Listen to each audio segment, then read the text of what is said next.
Oh, hey, bitch. Oh, excuse you. Baloney wash. I'm annoyed. I'm just here to give my opinion and carry Annie. Oh, it's Chris Avalon Unfiltered, bitch.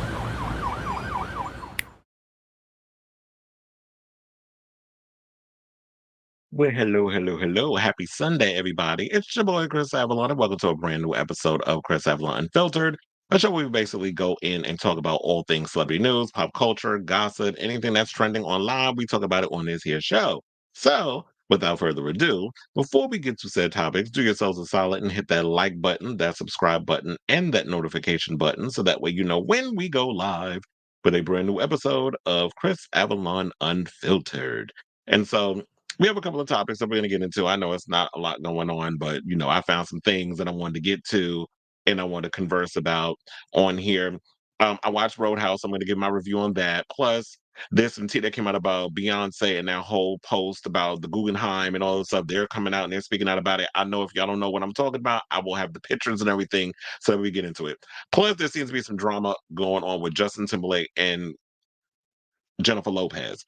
First, we've been talking about Jennifer Lopez and her whole flop era with this Is Me Now, the album nobody asked for except maybe her hardcore fans. And I don't even think her hardcore fans asked for this record. But anyway, so her former publicist is actually speaking out and is revealing why they think this album tanked and everything that came along with it. So we're going to talk about that. But then I also brought up Justin Timberlake because remember, there was an article that was done in, I think it was the Hollywood Reporter, one of the trades, and they were talking about how a lot of the legacy acts are having a hard time trying to transition, just age gracefully, and kind of like just be like, you know what, y'all had y'all time back then. People don't want to hear these new songs; they want the hits.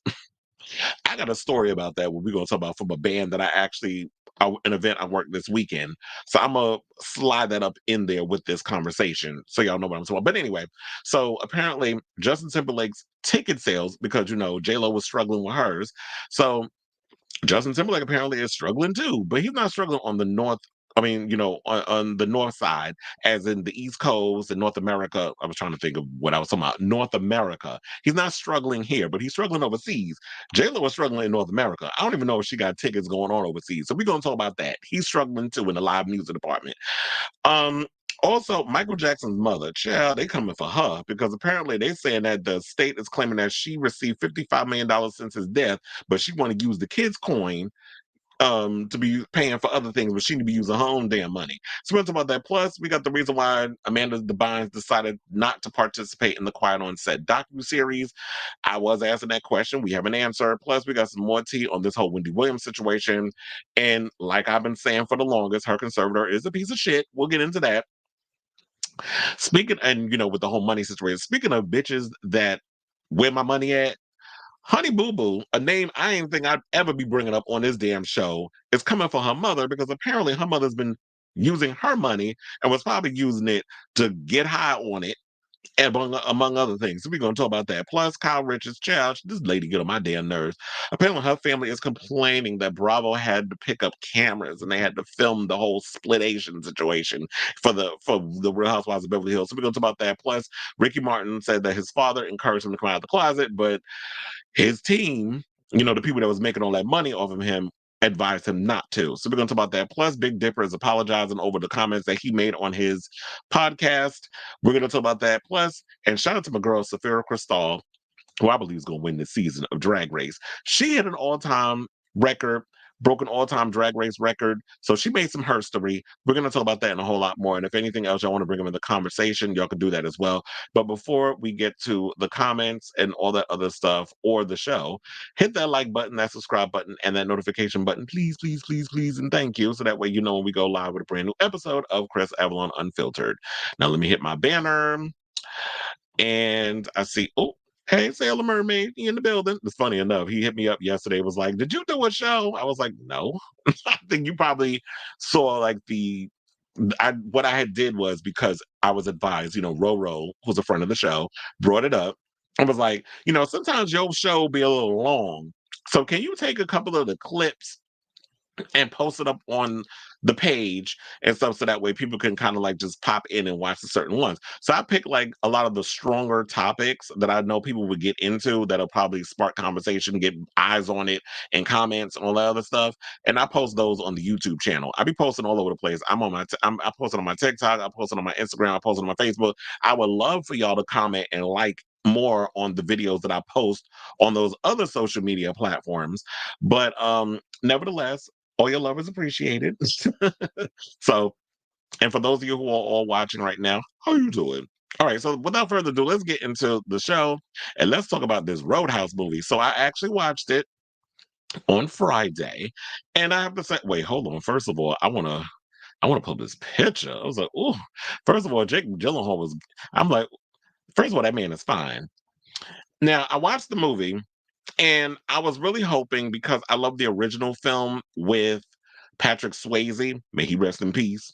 It was a campy, fun film that came out back in the day. I think it came out, I don't remember when it came out. I think it came out late 80s, early 90s, but it was a fun, mindless action film about a guy who was, hired to be a bouncer of a bar and trying to keep like the bad guys from like taking it over and stuff. Same premises in this film, where basically Jake Gyllenhaal plays, but they did change it up a bit. So Jake Gyllenhaal plays a former UFC fighter for reasons that I don't want to spoil in case you haven't seen the film yet.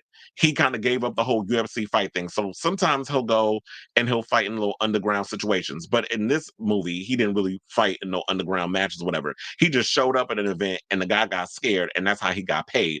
The guy that he's scared of, first of all, I don't know, I love Post Malone, but buying him as like this big underground, illegal fighter type, I was like, I'm not buying it. But it was good that he had a little acting part, that he could do other, acting roles outside of being, a freaking sign for Jennifer Lopez. If y'all seen that damn movie, you know what I'm talking about. That This Is Me, whatever the fuck it's called. You know what I'm talking about. I forgot which damn sign he played. I don't know if he played a Capricorn or no, Virgo was played by Kim Petras, but it doesn't matter. We're focusing on Roadhouse. So anyway, so after that scene goes, then this woman comes who owns a bar called the Roadhouse. Now in the original movie, it was not called the Roadhouse; it had a different name. She comes up and asks him, like, because she knows, like, how he's a good fighter and all those others, but she's gone through so many bounces over the years. She kind of hires him basically to want to come work for her. He's against it at first, but then he has a near death experience. Then all of a sudden he goes and becomes a part of her situation and winds up working for her. Where we come across other actors and people in the film. Lucas Gage plays one of the guys that works at the bar, gets beat up every now and again, but he's throwing people out and stuff. And I kind of wanted from like the original film for them to bring this in the new one, which is like that little montage of him kind of interacting with those other guys that work in the bar, so that when we get those moments or whatever. But I don't feel like they focused enough on the bar per se. It was focusing on a bunch of other stuff, like them trying to take over the town and all the corruption and all that stuff. And I like those ideas, but I wanted them to focus a little bit more on the bar.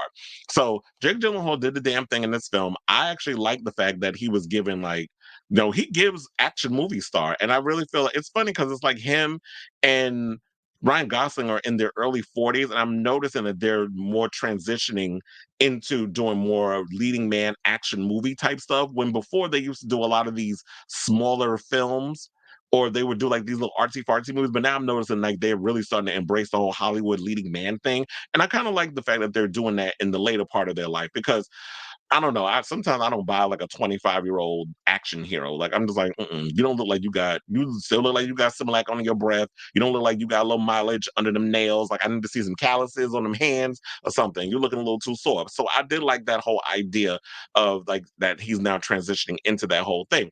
And this is a mindless action movie. The only thing that irritated me also, because look, according to Conor McGregor, we're gonna get into him in a second. But and you know what? Kudos to wait, I'm gonna hold the other part because I want to transition with another picture. But I'm gonna talk about Conor McGregor. Now, first of all, his acting. It's like, girl, what are you doing? First of all, I was just waiting for the moment to come. He was so over the top with the way he would deliver his lines. First of all, when we meet him, he's jumping out of a window because he was sleeping with some man's wife. And he's like walking through town. I don't know if he was in Italy, he was somewhere, butt ass naked. That wobble that he does was a cackle. He got a cute butt though. But him just what like the over the top acting with the like it was just too much at times. And I'm sitting like, okay, at one point I would just from the it just felt very stereotypically Irish. Now my Irish people, if y'all watch it, if y'all wasn't offended, then that's fine. But because I know a lot of people always tend to be like, why do people who aren't of the race get more offended by the racial stuff versus the people who are just like, it's the same thing like with Nymphia Wynn. When she did an Asian accent, all of a sudden everybody who wasn't Asian was more mad than she was. And it's like, people should be allowed to make fun of their own whatever, as long as it's done in jest or whatever. But I was just waiting for him to ask for his pot of gold and his Lucky Charms. Like it just that whole accent, the way he was doing it at certain points, that was kind of making me wonder with the situation. And so I thought he did a good enough job, and I have to say, Doug Liman as a director did do the damn thing in regards of trying to work his strengths, similar to when Dave Bautista first started out in his acting. And it's like when he worked with the right directors, they knew to highlight his strengths and hide the weaknesses. So if Conor McGregor down the road decides to transition into doing more action films, similar to um, a Dwayne Johnson, a John Cena, a Michael Bisping, because Michael Bisping, who I know him from Ultimate Fighter, and then he became a big UFC fighter, transitioned into that because he went on that reality show, Ultimate Fighter, and then now he's acting. His acting ain't that great either, but if he wants to kind of transition into that, like the Miz and all of them, then I could definitely see possibly Conor McGregor wanting to do that. But I don't know. This is just a one note thing with him. It was cute or whatever.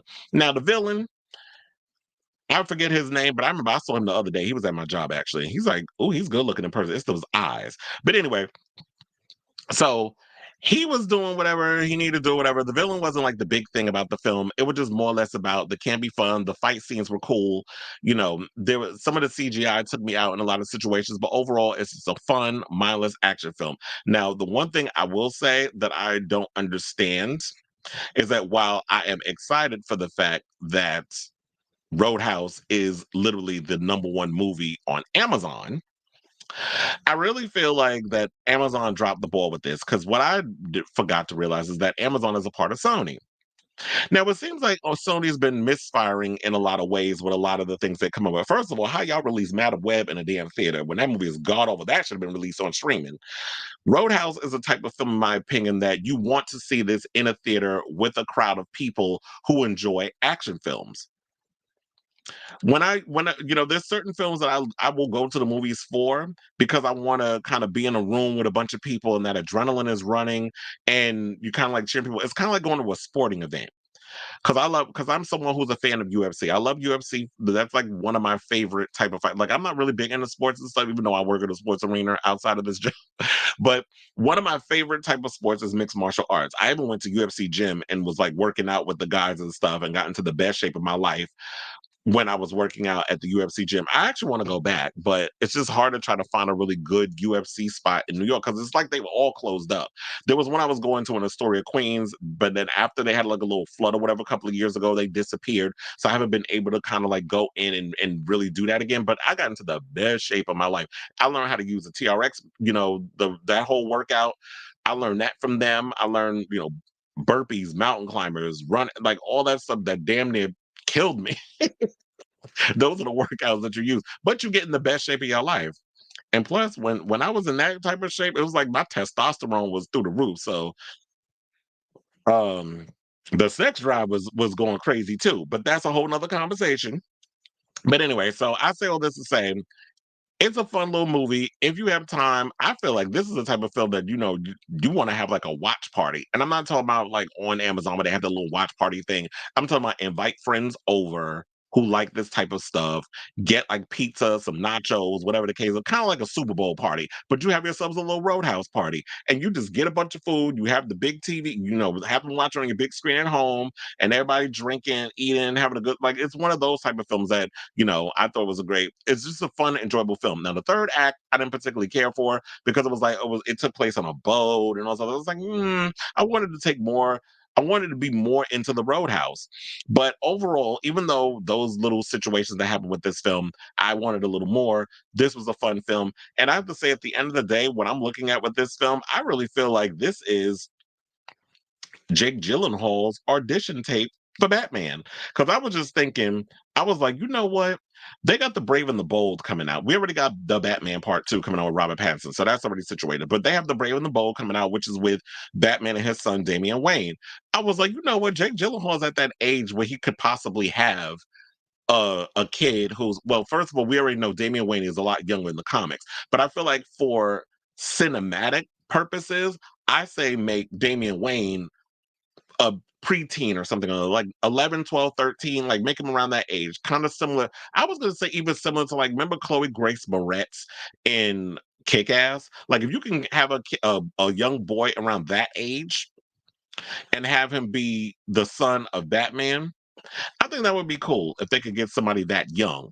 But I don't want him too young. But you can't have a 5 or 6 year old going around killing people or doing crazy stuff like they're doing those things. But I was like, you know what? I could definitely see Jake Gyllenhaal being Batman in the Brave and the Bold universe. I said that that is literally, in my opinion, he or like him showing that he could do action, and he definitely was convincing as a mixed martial arts fighter. And his fight scene with Conor McGregor was definitely believable. Conor McGregor is somebody, in my opinion, who is a good UFC fighter, and I'm a fan of his, even though he's done a lot of asshole things in his personal life. But I am a fan of Conor McGregor, but as far as like him picking up action, because action fighting is totally different than real life fighting. He's really good with the choreography. So I would definitely love to see Jake Gyllenhaal do more action films, less ambulance and more Roadhouse, in my opinion. And another thing I want to point out too. See, this is, in my opinion, how you do a remake of sorts. A lot of times I think people get it misconstrued when they say, "Oh, I want you to," they're remaking a movie. Y'all expect a carbon copy of something that already exists. I'm like, no. I say take the pre-existing IP, you take all the things that worked for the film, but then you make it your own. And that's what they did. It's like they took all the elements and stuff that worked for the original Roadhouse and they made their own movie. It's kind of like what I was hoping that they were going to be doing with this new version of The Crow. But a lot of people I've been seeing is not really feeling this upcoming Crow movie. I'll see it. I'll watch it. I don't know if I'm going to the movies and watch it. But when it comes out on like a streaming service or whatever the case is, I'll probably even rent it on like one of the, like a digital renting or whatever. Because that's cheap. So just I'll give it a gander and I'll check it out and I'll see if it's good. But it's not something I don't think I'll pay to go see it. I think a lot of people aren't going to go pay see it out of protest for Brandon Lee, because I just feel like the original Crow film was something that is near and dear to a lot of people. And I feel like after Brandon Lee died while making the film, that film has taken on a whole nother energy where it's not even about the crow per se. I just feel like regardless of anybody who takes on this film, there's going to be deep criticism or hatred for anybody that decides to come out and make this movie. So I'm a little worried about that. And like I said, I'm glad that, oh, speaking of which, because I was talking about like coming, like seeing action movies and stuff with a crowd, this is why I'm glad. Shout out to Jordan Peele for taking that damn movie Monkey Man with Dev Patel, which I've been seeing I've been watching every little promotion interview, all this other stuff that he's been doing, because I love me some Dev Patel. First of all, he's very attractive. It's a good looking man. Second of all, always been a fan of his ever since Skins. So the fact of the matter that he's coming around and he's finally directing his film and he's doing like an action film, and I see a lot of people trying to call it like the Indian John Wick, but I think it's a lot more than that. I'm going to see that film because I think it's coming out this week or next week, if I'm not mistaken. So the one thing I like about this is that, you know what, when you see a producer comes along, is like, you know what, this film is something that deserves to be seen in the theater because of all the subject matter. This is not something that should be dumped on Netflix. Like, I don't understand a lot of you streaming services that just think, oh, let's just dump something on there and people will sit and watch it and we'll just go by the numbers, but you're burning away money. Like, why are you doing, and then y'all want to charge us $25 a subscription because y'all burning away money. Release it in the theater. When it comes on the streaming service, if we've known like all the stuff that it's, you know, the hype and everything that's coming around the film, and the film made a shit ton of money, then people will come and repeat watch a movie on your streaming service. I don't understand why these streaming services just be like, okay, we're just gonna dump it on our site, and here's the number one movie, but I need proof. Like, y'all could be just sitting here lying to us just to get people to watch them damn things. And how do y'all even make money from that? So I say all that to say, because I went on a little tangent. See Roadhouse. If you like mindless action, with some really cool characters, really cool fight sequences, and a lot of eye candy. Check it out. Okay, so let's move on. Let's talk about Beyonce. Um, so apparently, there's been a lot of stuff coming out with Beyonce. I think her new album actually comes out this week. So there was a promo that was going around about her new album at the Guggenheim. And apparently that, I was like, oh, that looks cool or whatever. Actually, I thought it was fake. That's why I didn't really talk about it. Because I've been seeing it all over social media and I'm like, okay, this looks fake to me or whatever. I still think it's fake. But apparently they're saying that it wasn't discussed ahead of time and wasn't given the green light. This is what the museum officials said. Now, hold please as I um pull this up because I don't know if anybody's seen it.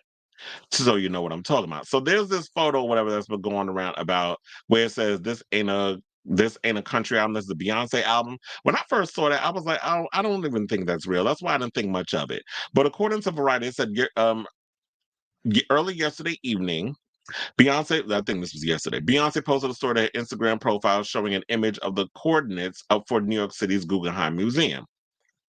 Photos circulating online showed a projection of the building's facade promoting the upcoming release of Act Two Cowboy Carter and featuring a quote from the singer's post earlier this week saying, "This ain't a country album, this is a Beyonce album." Only the Guggenheim claims that it was unaware that Beyonce would be using the museum to promote the project.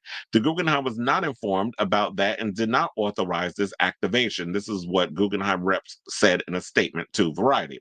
However, we invite the public, including Beyonce and her devoted fans, to visit the museum May 16th to the 20th, when we present projections by artist Jenny Holzer on the facade of our iconic building to celebrate the opening of her major exhibition.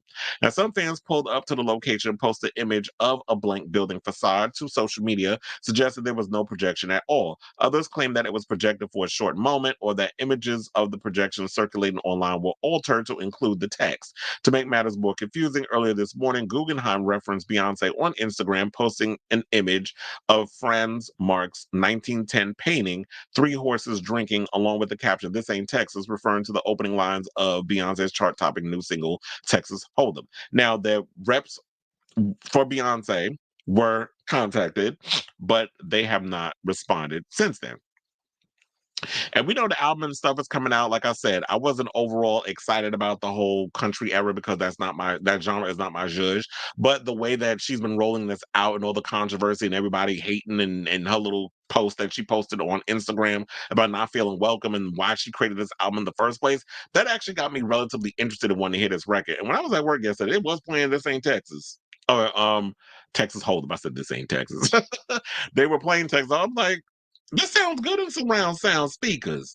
But it's not like I said, that and 16 characters. 16 characters, in my opinion, I actually like slightly more than Texas Hold'em. And I think Texas Hold'em was supposed to just be like, I really feel like she created those songs because she was like, I'm gonna give y'all standard Texas what a country song would sound like.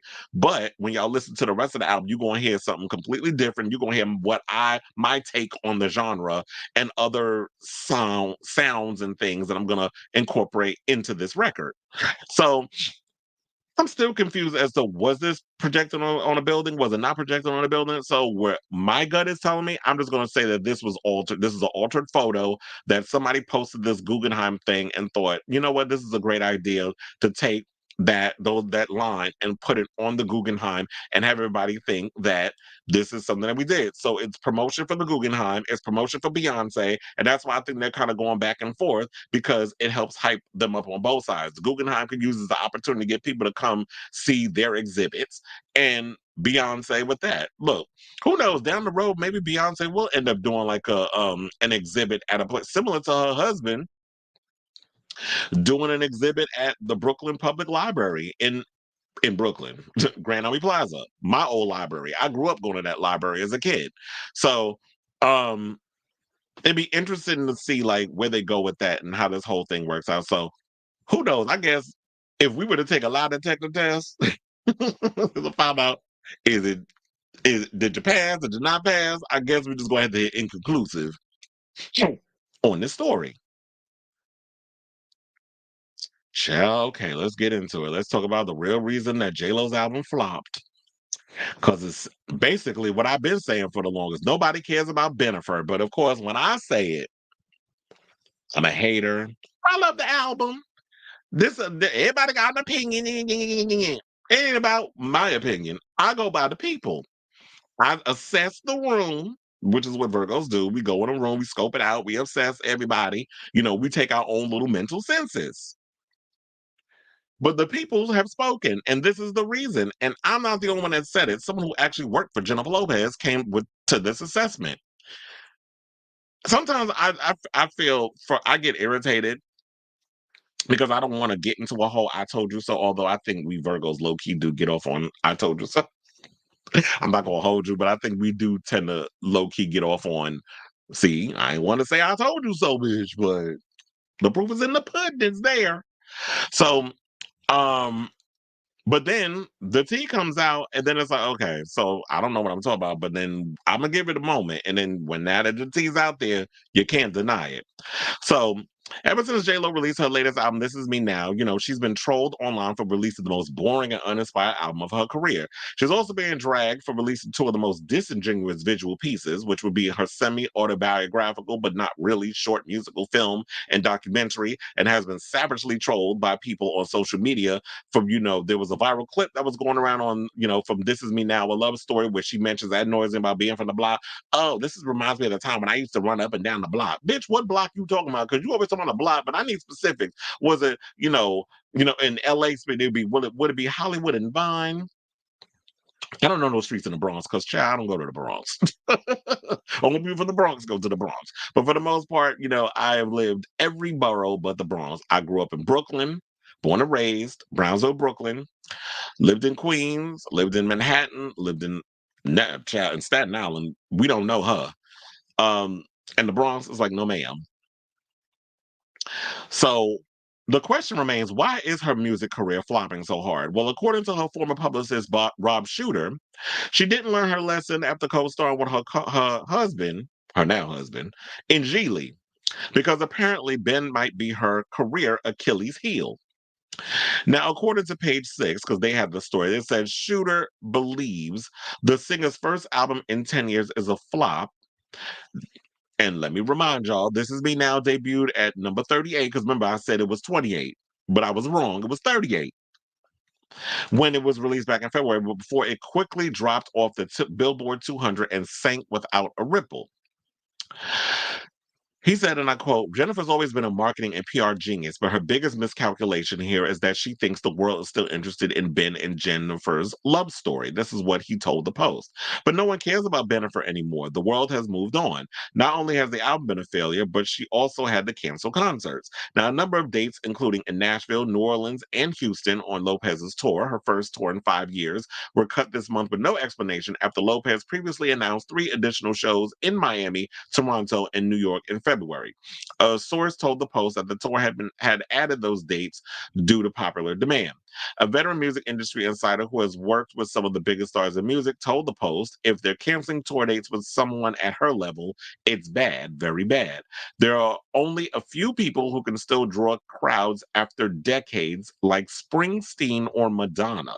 This is what the music industry insider said. And in what must be a painful blow, residents of the Bronx, where Lopez 54 proudly grew up, as chronicled in her 2002 hit song "Jenny from the Block," are viciously, not vicariously, because nobody wants to live through her, are viciously mocking a clip of her from the "This Is Me Now: A Love Story" companion movie, in which she lets down her hair, and the gym says I think they said at the gym, and says the look reminds her of being 16 in the Bronx and running up and down the block.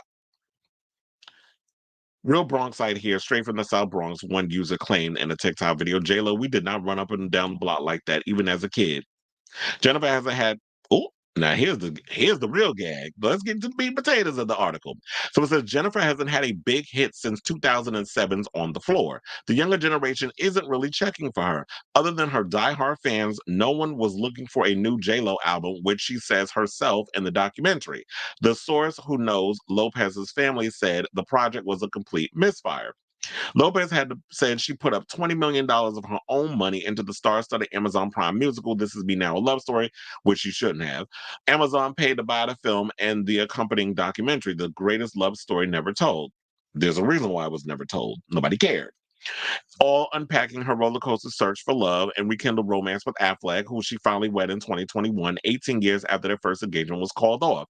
The mindset was, let's create a Jennifer Lopez ecosystem that can push out into all the different worlds which she has traversed. This is what her manager, business partner Benny Medina told Billboard. First of all, she need to get rid of his ass, but I think that he's her only source of income. So Benny ain't going no damn where. A source said that Jennifer Love's music has created a beautifully written and produced. Okay, if you say so. They said a beautifully written and produced album. Well, first of all, if you listen to a lot of people, first of all, them lyrics was terrible. But anyway, if y'all like it, I love it. There are some who only know her for her incredible working career as an actor with her recent success, such as The Mother, Shotgun Wedding, Hustlers, and more. So coming back into a full album, it's very exciting for her. The movie This Is Me Now, a Love Story has received some positive reviews, including from the Post Johnny Olikinski, who gave it 3 stars. And good for her. But it doesn't negate the fact that the album just didn't do well. Maybe it's because I just think that people just don't care. People really don't care about Jennifer's relationship with Ben Affleck. I said that from the beginning. I'm like, first of all, I could understand if you did like maybe 2 or 3 songs on the album to talk about like Ben and y'all getting back together. If you want to do real Dear Ben Part 2, that's cute. If you want to do another song where you talk about your love and relationships and your hopes and fears and things of being in a relationship, but you don't want that thing to crumble, I can understand it. That's showing you being vulnerable. That's showing like different sides of yourself that people want to get from you. But a whole album about your relationship with Ben Affleck, it was like it was going to be a chop and a dub from the beginning. And clearly, the proof is there. And so now I remember I was having a conversation and they were talking about that, well, they're having to rename the album as like her greatest hits or whatever, because like I said, if people don't care about this album, people are not going to want to hear all these new songs on the tour. She's not in a place of like a Madonna, where Madonna, even when people didn't care about a lot of the songs, her newer stuff, Madonna found a way to incorporate those newer songs and make it work within the show with costumes, choreography, all those other things, which even if we didn't like the mid-ass tracks that she had on that record that weren't even released as singles, we were here for it. So Madonna figured out a way to make those non album, I mean those non-single hits or those classic hits work in her favor. She was smart about that. Jennifer Lopez has not positioned herself in the music industry where she could do that, where she could take those type of risks, because quiet as it's kept, she's not someone who's really toured. She hasn't really done a tour. She like in the not in the way of like a Beyonce or a Taylor Swift or, like I said, Madonna. She doesn't tour with every album. There was years that she went without even touring. She would put out a record. She would throw the videos out on MTV. She would probably do an appearance here and there. She would do like some live music special or whatever that was put on a DVD, and then that was it. But Jennifer Lopez wasn't really out here touring. It wasn't until she did that residency that in Vegas, and then when she turned 50, that It's My Party situation was when she really went and did a proper tour. Now that she's about to enter her mid 50s, because she's what, 54? Now she wants to kind of do the whole touring thing. And it's like, you waited too late. These people aren't really invested in Jennifer Lopez like that, because she really hasn't invested in her music career. So why would fans outside of the fandom take that risk? It's like she wasn't really thinking in regards to the whole business, because she was focusing too much on the acting part of her career rather than the music career. And especially now, you can't even depend on MTV and physical media and all that other stuff anymore. So now that she has to figure out how she navigates into this whole world of streaming, she hasn't figured that out, because the times have changed. She hasn't really, and as I said, you haven't really brought over that audience. So outside of your hardcore fans, nobody cared. And I said, like, when you said you haven't had a hit since On the Floor, that should tell you something. Because I said from the beginning, I was like, why hasn't she done a record? Like, you need to be doing dance music. Stick to your strengths. You're not a singer. You're a performer. She's a brilliant performer. She can give you a show. But as far as singing goes, sis, now girl, you are not Mariah. even though Mariah says she don't know you, but you can't blow like her. And I'm not expecting people in her magnitude to be able to sing like a Mariah, but you have to stick to your strengths. And your strengths is you get up on a stage, you give us a 1-2 step, your hair's blowing, you give us drama, you give us entertainment. That's what people are paying to see at a Jennifer Lopez concert. People are not trying to hear you try to act like you got a 5-octave vocal range when you barely got half of one.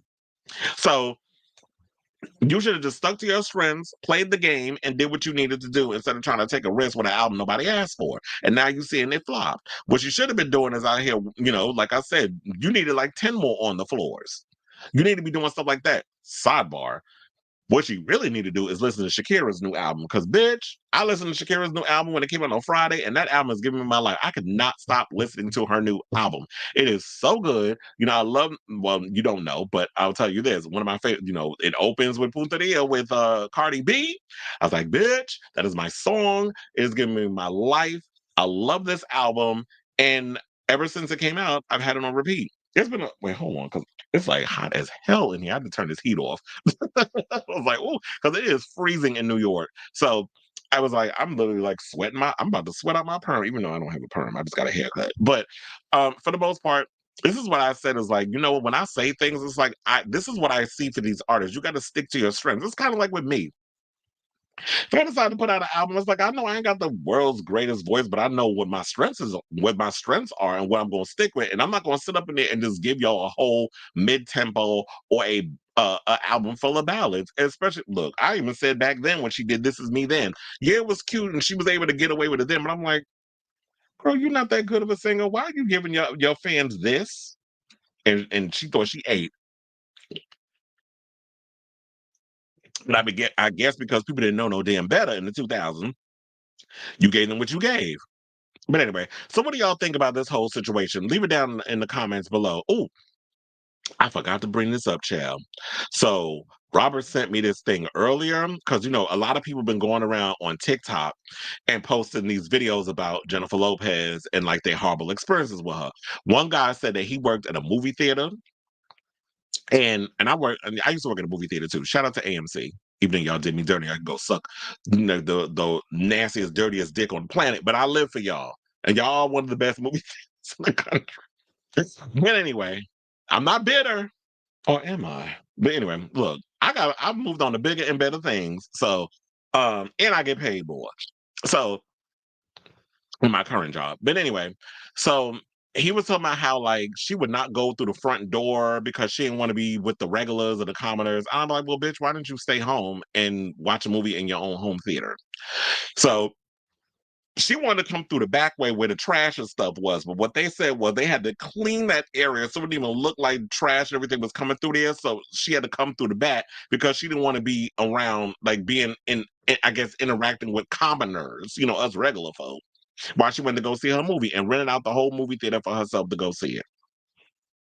Then it was another story that came out. There was one that came out about the girl talking about we was running around the block. Come to find out she was lying and she ain't really know Jennifer Lopez like that. So we're not even gonna we're just gonna disregard that one. But there was another one where a girl was talking about that she was at a restaurant in New York, her and her friend, and they were waiting to use the bathroom, and Jennifer Lopez and Ben Affleck was there. I think this is recent. And she said that J Lo was in the bathroom for a long damn time. They couldn't even get in the bathroom to use it because she had her security blocking the door so she could go up in there and do what she was doing. Mind you, it's multiple stalls. So what? You don't want nobody to know that you got shit coming out that big ass of yours? Or that your pee may have some kind of a fragrance that nobody wants to smell? Because I heard J-Lo smell good. But if she don't want people knowing that she got scents and stuff coming out her body, it's like, sis, we all, all shit stinks. No shade, but it does. Um, and then she said that Ben was rude also, that they were waiting for the bathroom. Her arm was out. She had her phone. He brushed past her. Then he would say, excuse me. Damn, they knocked her phone on the floor. And I'd have been like, excuse you. Like, you would have got the full New York City, Molly Watt with the mouth. I would have cussed your ass out. I don't give a fuck who you are. Like you from Boston, so you gonna come over to New York and try that bullshit? I don't give a fuck if you were Jesus Christ coming down from the heavens or coming off that goddamn cross after you was crucified. You're not gonna come up in here and be nasty towards me. You will get cussed out. I don't care who it is. So she said that he looked miserable and he looked like he was over. I said, well, yeah, if you was mad at that psychotic bitch, you would be miserable out your damn mind too. That man always looked mad. He always looked like he just be smoking 3 packs of cigarettes a day just to deal with her. It's just like, child, sometimes I wonder about Max and Emmy. I'm like, how they doing? You think they're gonna be traumatized, or they going through some things dealing with her and her narcissism? Anyway, I say I got a lot of comments. Let me jump up in here and see what is being said. Cleveland Legend says no Grammy, Oscar, Tony, or Emmy. She got a Nickelodeon award though, and if it wasn't for everybody be saying, that's why I was like trying to hold in that cackle because everybody said, "Child, if Selena was alive today, do you think Jennifer Lopez would be where she is with her career?" Quiet, but not really, as it's kept. Because a lot of people been saying that in the comments. Acting and her dating life since she can't go more than a. That's another thing too. It's just like you be so like I really wish she would put just as much energy into her music as she does in that penis that she always be chasing. To my I love love. Girl, it ain't no damn love. You love being with a man. You got some deep insecurities going on in your life that you cannot handle being by yourself. That's what it is. And you want to know something? It's funny how you say that with Selena, but I also think because I forget who I was having a conversation with, but a lot of people feel like that she is someone who's an opportunist. Ever since Diddy took her under her wing and really introduced her to a lot of the power players in music in regards of like trying to get her career beyond the basic pop music that she was making. Because let's be clear, even though they had some bops on the six was a basic pop record. It was. I mean, Waiting for Tonight, like I've been telling y'all for years, that is not even a J-Lo song. That's a cover. That was done originally by third party, which I'm still upset that I cannot like you cannot find that album nowhere. It's not even available for a digital release, whatever. I have it on cassette though. I have that album on cassette. And that was a good damn record too. They had some really good damn Europop on that damn record. But anyway, rant aside, she did a couple, she did that song. She had like, they just gave her like whatever songs or whatever, and she covered it and she did what she did. And she had a couple of cute bops on there and working with Corey Rooney and all other stuff. But once she got with Diddy and she started kind of playing in that whole work, child, I wonder if she know, well, she has to know where the bodies is buried with that. I really would love to be a fly on the wall and when all that Diddy stuff came out, if she was having conversations with her team about, oh, I'm not surprised that man, is getting all this stuff coming to him. Because I'm sure J-Lo saw some things. And I'm not just talking about the night when she was involved in that shooting situation. So I know she know where some of the bodies is buried. She probably gonna take that to her grave because she ain't trying to end up like that girl that allegedly Jay-Z had unalived, allegedly. And she quietly getting canceled because of several TikTok videos. Yeah, and that's what I'm like, you know what? If people, I'm all for people having like expressing their experiences with celebrities if it's valid. If y'all making up stuff, y'all cut that out for clicks and likes. Cut it out. But if y'all really had bad experiences, and this is why I'm saying because this hurts the fact that y'all making up shit if that's what y'all doing. But I have heard so this is why I be going hard on her too. Because I have heard stories. Like I know people firsthand who had bad experiences with her. I even know one of my closest friends she used to date his boy back in the day before y'all even knew who J Lo was. So I know people, grow up in New York, it's a very small, even though it's a huge situation, 5 boroughs, all of the stuff. We all know somebody who knows somebody who knows somebody. So, but if y'all out here making up stories and shit, cut that out. But if y'all really had a bad experience, y'all should be allowed to express that. But I do feel like, okay, now if she being mean and stuff to people, which we've always heard that she's been mean to service workers and all that other stuff, girl, you need to stop trying to act like, because one of the things I've always learned, especially when I've worked in the food industry and even before that, one of the things I am extra nice to service people, food staff, people who make my drinks. Because first of all, you're not gonna wipe my pork chop or whatever I'm gonna eat, or my steak. You're not gonna throw that on the floor and like rub it in the crack of your ass or whatever the case and put it back on the plate. I'm not even gonna know because I'm being nasty. This is why you always treat people with respect because you never know what they're doing with your food or your drinks before they bring it to your table. I never understand people who just be disrespectful to wait staff. That's why I told her I'm always extra nice. And a lot of times when I go out to bars and clubs, a lot of my really good friends are bartenders because I respect that whole service industry. And it's also how, this is not the reason why I do it, but a lot of times when I become close friends with bartenders and stuff, I've gotten fucked up without having to pay a shit ton of money. So I don't be asking for it, but it's just the fact that I've always treated them extra nice because I don't want, first of all, I don't want to have to wait forever for a drink. And number two, I don't like the idea of people being disrespectful to wait staff because of all the other stuff. So I'm always extra nice, overcompensating, and I'll over tip. So there's that. Uh-huh, 7 times platinum for Shakira. And I seen people throwing shade at Shakira online or whatever, but I'm like, okay, but she's 7 times platinum. Whereas what did J Lo's numbers do? Triple plastic. And it's funny how some people was mad. What the hell? I was like, my damn dog came in here and scared the crap out of me. Um, and one of the things that I have to say that I like about well, first of all, her album is really good. And number two, um, I really wish that she would have taken I just wish that J Lo would have taken more of a risk and stuff when it comes out for hold on a second. 'Cause this dog scared the crap. My dog scared the crap out. It was like I'm working, and I'm doing a show. All of a sudden, I was like, "What is touching me on my leg?" But anyway, so I had to kick him out because I did not want him barking while I'm in the middle of doing this show, child. But like I said, you know what? At the end of the day, I hate to say I told you so when it comes to her, but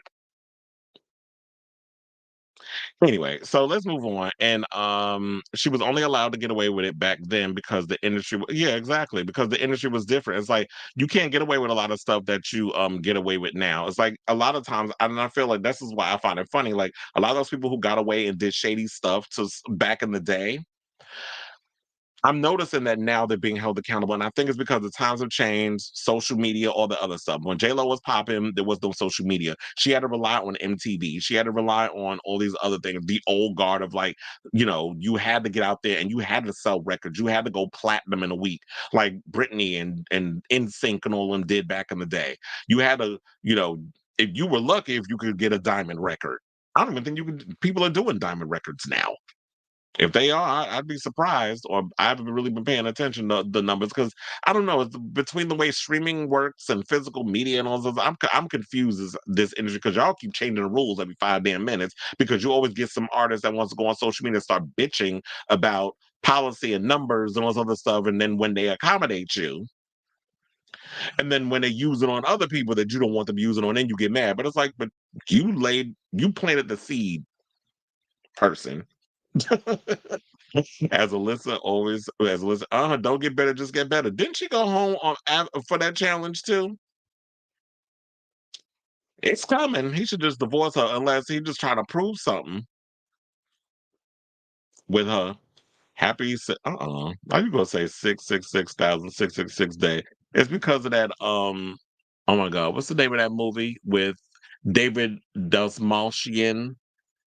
Um, that I actually want to see, but I'm gonna wait until it comes on Shutter before I see that new film, but it's doing really well in the theater and all the other stuff. But anyway, I said a movie made with that much on a Sunday about Satan. Isn't Easter coming up too? I think it's next week.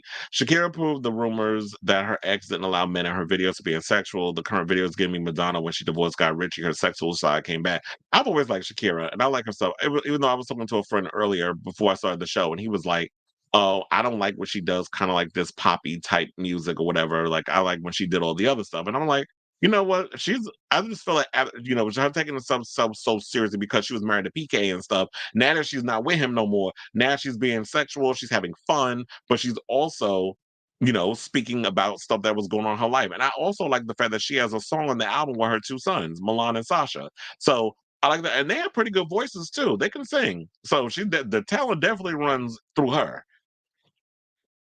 And so I don't know what she'd be like if her and Ben get divorced. She's another one that I've said that, you know what, Jennifer Lopez, you really need to get this whole fairy tale buffoonery out of your head and this whole Disney-fied, I love love and all that other crap. And you need to realize sometimes people of your stature cannot have it all.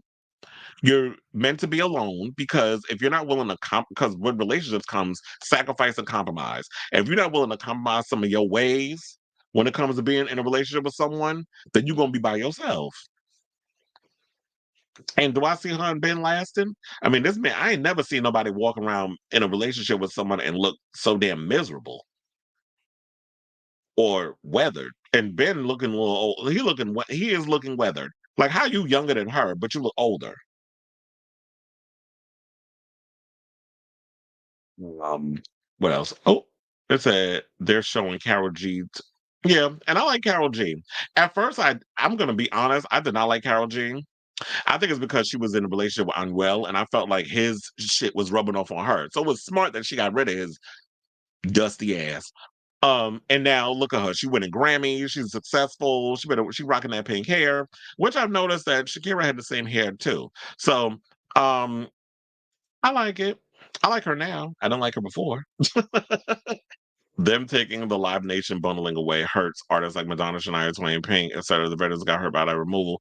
Well, they gotta find a way to get creative and all this other stuff. But anyway, let's move on and let's go from one flop era to another. And let's talk about Justin Timberlake. So I was putting this show together, right? And then all of a sudden I was scrolling and I came across this story. I was like, I need to add this to the docket. And it was good because it kind of flows within the last topic we talked about. So, like J-Lo in North America, it looks like Justin Timberlake is struggling to get the Brits to purchase tickets for his upcoming tour. Now, shout out to Metro for this story because you know that's a British publication. Justin's comeback hasn't had the earth shattering impact it was probably hoping for, as not only are his album sales low, but his tour isn't exactly a sellout. The Crimea River hitmaker 43 returns to the UK and Europe this summer for a string of dates, including 2 August shows at London's O2 Arena.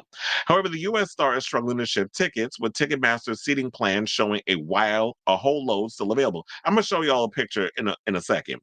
And once I finish the article. But it says for Justin Manchester's show on August 8th, the map shows the majority of the venue still in blue, including sections near to the stage. Thankfully, more tickets have been sold for Justin's Birmingham gig, but there are still full blocks available. As for his dates at the capital city, JT still has some promo to do if he wants to fill at max capacity. It comes as Justin's new album also flops because, well, early charting figures aren't glittering. Now, last Friday, March 15th, Justin returned with his first album in half a decade, Everything I Thought It Was. While critics' reviews were mixed, sales did initially pick up on iTunes. As for streaming platforms like Spotify, though, it's a different story. In fact, its opening day performance is not really that great at all. Of the 200 most streamed songs on Spotify that Friday in the United States alone, not one of them came from Everything I Thought It Was. Whereas, if we talk about Shakira, all of her songs on that album have charted. Just point that out there. And I was gonna say they came out around the same time, but actually it didn't. I think his album came out a week before hers. So is that not even the lead single Selfish or Follow Up to Drown ranked. Well, remember when Selfish came out, didn't Britney's petty fans shout out to y'all, shout out to the Britney Army. Didn't her petty fans go and post something or another like let's get selfish trending? Her song that wasn't even a single, and that was a good damn song too. I never understood why they never released that from Femme Fatale. But I remember I joined in on it because I'm petty, just as petty. You know, I'm Team Britney all the way and Team Janet. So meanwhile, Down Under, Everything I Thought It Was arrived on the charts at number 23. Now at this, this is what I say about the whole thing. I just think that at this point, JT needs to reunite with, you know, his old band. Hold on, because I'm gonna actually pull up the thing so that way y'all can see what it look like. So y'all can look here and see that all the blue that y'all see up in here, that basically means that these are seats and stuff that's available. And this is the stages right here. So there's a lot of spots around the area that needs to be filled if he's trying to make any kind of situation happen in, where he's at. But well, this is why I said at this point, you either stop edging your fans, stop playing with their emotions, and stop always trotting out in sync when you want to go viral or you want to have a moment, and really think about reuniting with them for a tour. Either go and do a NSYNC tour. Look, New Kids on the Block got a new album coming out, and they're gonna be touring with it. Although I did hear that there's a new play out that I've heard is gonna be coming to New York. It was that it had its big premiere in LA. I think it's called Drag or something or another, and Alaska's in it. A bunch of other people. Joey McIntyre. The reason why I bring it up is because Joey McIntyre is in it, and it's about like rival drag teams or something or another. My friend didn't really give me the whole judge of what it's about, but he told me it's like a little musical. He even told me Mario Lopez was there, and I'm like, Mario Lopez, who got an issue with trans people, was at a show about drag queens. Where they do that at? And supports Trump. But anyway, so back to JT. He's struggling out here. He's on the struggle bus in regards to the whole touring situation, and we already know like the reason why he's struggling. And I've been said this from the beginning. I was like, are people really looking forward to a Justin Timberlake album? I don't really know if people was out here really looking forward to a Justin Timberlake album. I just feel like a lot of times where he's said and done things to people in the past and kind of trying to play up this whole, dick role where he wants to be an a-hole. That was cute or whatever when you was young. When you was in your 20s and 30s and you could play like, oh, I'm so naive and I made mistakes and I didn't know no better. There was all wrapped up in charm and all this stuff, even though you're a marginally talented singer, you're an okay dancer. Like when you had that moment where people was making fun of you because that little dance you was trying to do and trying to blame it on your shoes and your pants. It's like, it don't matter what pants or shoes you got on. If you got it, you gonna dance and whatever you got on, regardless, and make it work. So maybe the mayonnaise Americans that you was pandering to could believe that bullshit. But those of us out here that actually be, could drop that kitty down low at a moment's notice, we know the gig.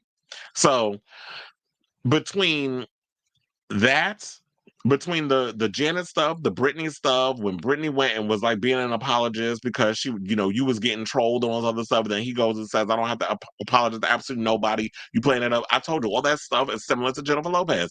Back in the day, the stuff you could get away with, you can't get away with that now. People are gonna hold your feet to the fire, they're gonna hold you accountable for the things that you say and the things you do, and you can't be doing that out here with people. So I think that played into it. Also, I knew ever since that memoir came out from her, they were saying that he was worried a little bit over the way that album, how people were going to perceive the album. He was worried about the album rollout, that people were going to really support it, whatever the case is. So he was a little nervous about that.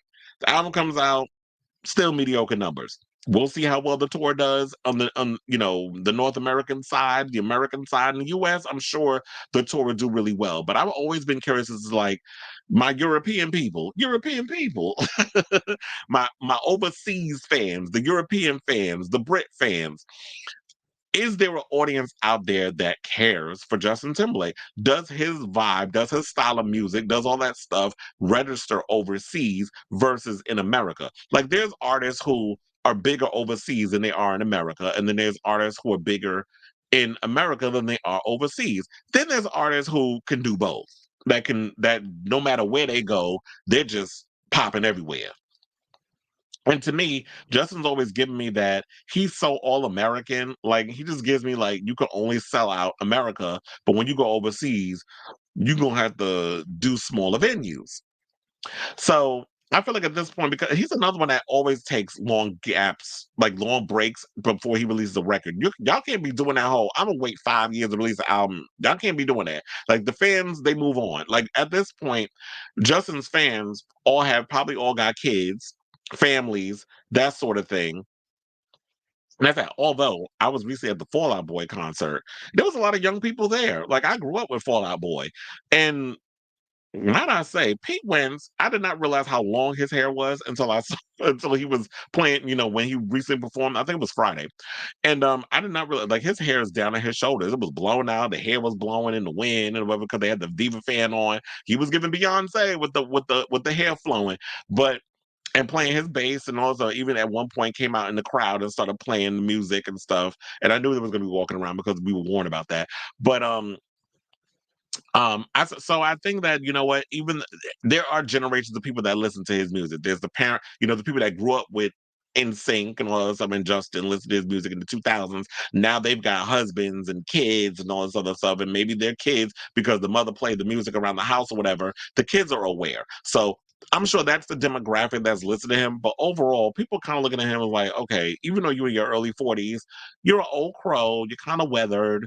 Like you're not someone like a Beyonce or Taylor. Like even Taylor Swift's almost pushing 40, and they don't still have their finger on the pulse of the older and the younger generation, even though I think Justin's probably the women that listen to his music, they have kids and they'll probably go because of their mother, whatever.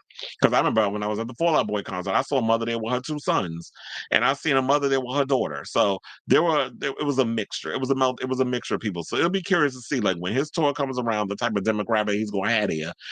And who knows, I might be working that concert, so I will let y'all know the demo and the audience and what I saw when I was there and all that other stuff when that comes around. But yeah, so why do y'all think that his tickets ain't selling? Let me know down in the comments below. Speaking of which, let's get to these comments. Um, because I'm like, I gotta scroll up. It's a lot. I just want to make sure that I don't read um all the ones I read before. So Robert said, it reminds me when TLC flopped with their final studio album because it was classic TLC sound. By that time, was Left Eye still a part of the group? Was that fan mail? Or was it, which album was that? Because all I remember was fan mail. That was like the last one, even though I listened to TLC, like Who Wanted TLC Tip, Crazy Sexy Cool. I remember when I was a kid, that was like one of the biggest albums on the planet. And that was weird that that album was so big and they were broke. Because I tell you, a lot of these record deals are a piece of crap. The public has a voice and they hate it. Diamond singles replace diamond albums. Ooh, what is that? Oh yeah, we talked about that already. Faith Hill sacrificed her career to stay at home with the kids while Tim McGraw worked, etc. And it kind of makes me wonder, um, that if Faith Hill didn't give up her career, she probably would be as big as like Taylor Swift today. But I mean, I don't even know. Is Tim McGraw still that big? I guess, well, look, in country circles, maybe he is, but I don't know Tim McGraw music like that. I know they both was acting at one point. Yeah, yeah. Selfish was a bonus track on a deluxe edition. NSYNC reunion incoming. Watch it be used as a tactic, but yeah, and that's the thing that I've been hating about Justin with this whole era of music. It just seemed like to me he's been trotting out NSYNC and using them as sort of a tactic to gain interest in him. And the fact of the matter, what irritates me even more is the rest of the NSYNC band goes along with it. They're just going along with the buffoonery just because I guess they just so happy to be on a stage and they're hoping at one point, you know what, if we continue to entertain this BS from him, then maybe eventually he'll come around and want to do a tour together. I feel like NSYNC needs him just as much as Justin need them. Because if he didn't really need NSYNC, he wouldn't keep doing this. He wouldn't have to bring them out of, they wouldn't have to reunite at the MTV VMAs last year. He wouldn't have had to incorporate them to do a song on his new album. Like he wouldn't have to keep playing with his fans playing his fans like a fiddle. He would need to be doing that if you feel like you're so damn big. You don't see um Beyonce constantly bringing out Destiny's Child and on a song, although she did do that a lot when she was on tour though.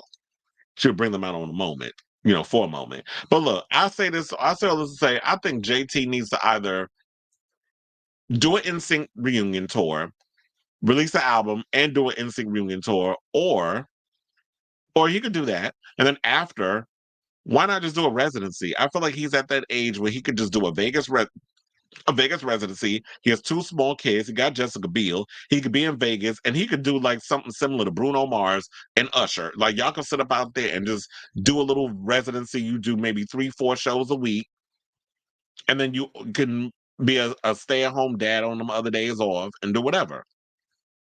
Because I feel like that's where he's at in his career. Like I don't get evolution from him. Like if you're an artist who constantly evolves your creativity and your artistry, then I could see you going off doing different things and not needing a residency. But Justin is not somebody who's grown as an artist. He's been doing the same sound since Future Sex Love Sounds or Justified, which basically was rejected songs from Michael Jackson. Justin KMC in the Face's career is pretty much dead. It said when he said he wasn't going to apologize to no one, that hit the nail in the coffin. Well, you know what? I've always kind of given. I just, low key. I sometimes when people look, my Angelou always said this: when people show you who they are, believe them the first time. So when people show me who they are, it's like, okay, you get one pass. It's like, okay, but I'm gonna keep my eye on your ass and see if you do that same bullshit again. He did it again. So after that, I was like, I don't believe him. I don't trust him.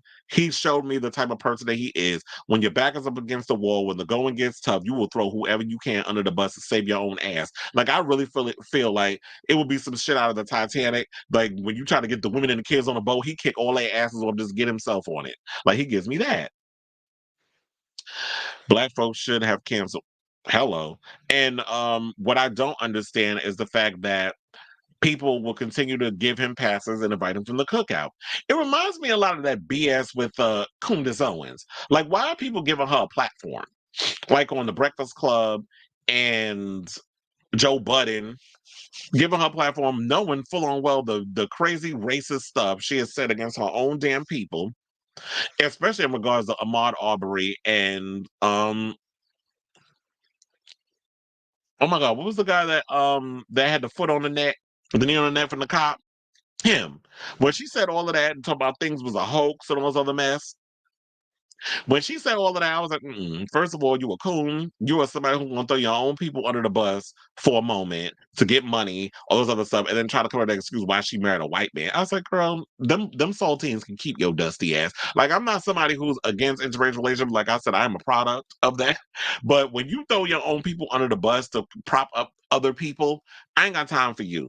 So is that, and I don't feel sorry for her that she got fired from the Daily Wire or whatever because of all of a sudden she decided to have a moment and challenge Israel, Hamas, and all that other fools. Okay, so and then it's funny how people are so quick to, like, when she says that one thing that everybody agree with, then y'all forgot all the other stuff.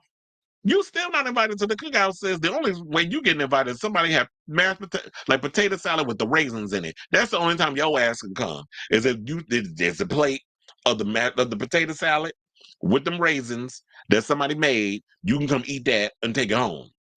Other than that, you're not invited to the cookout. So ain't no black people coming with no damn potato salad with no raisins. So you wasting your time. And I don't understand people who are so easily able to forgive with that, but when it comes to anything black and LGBTQ, that's unforgivable. But you can forgive a self-hating coon. That I don't get.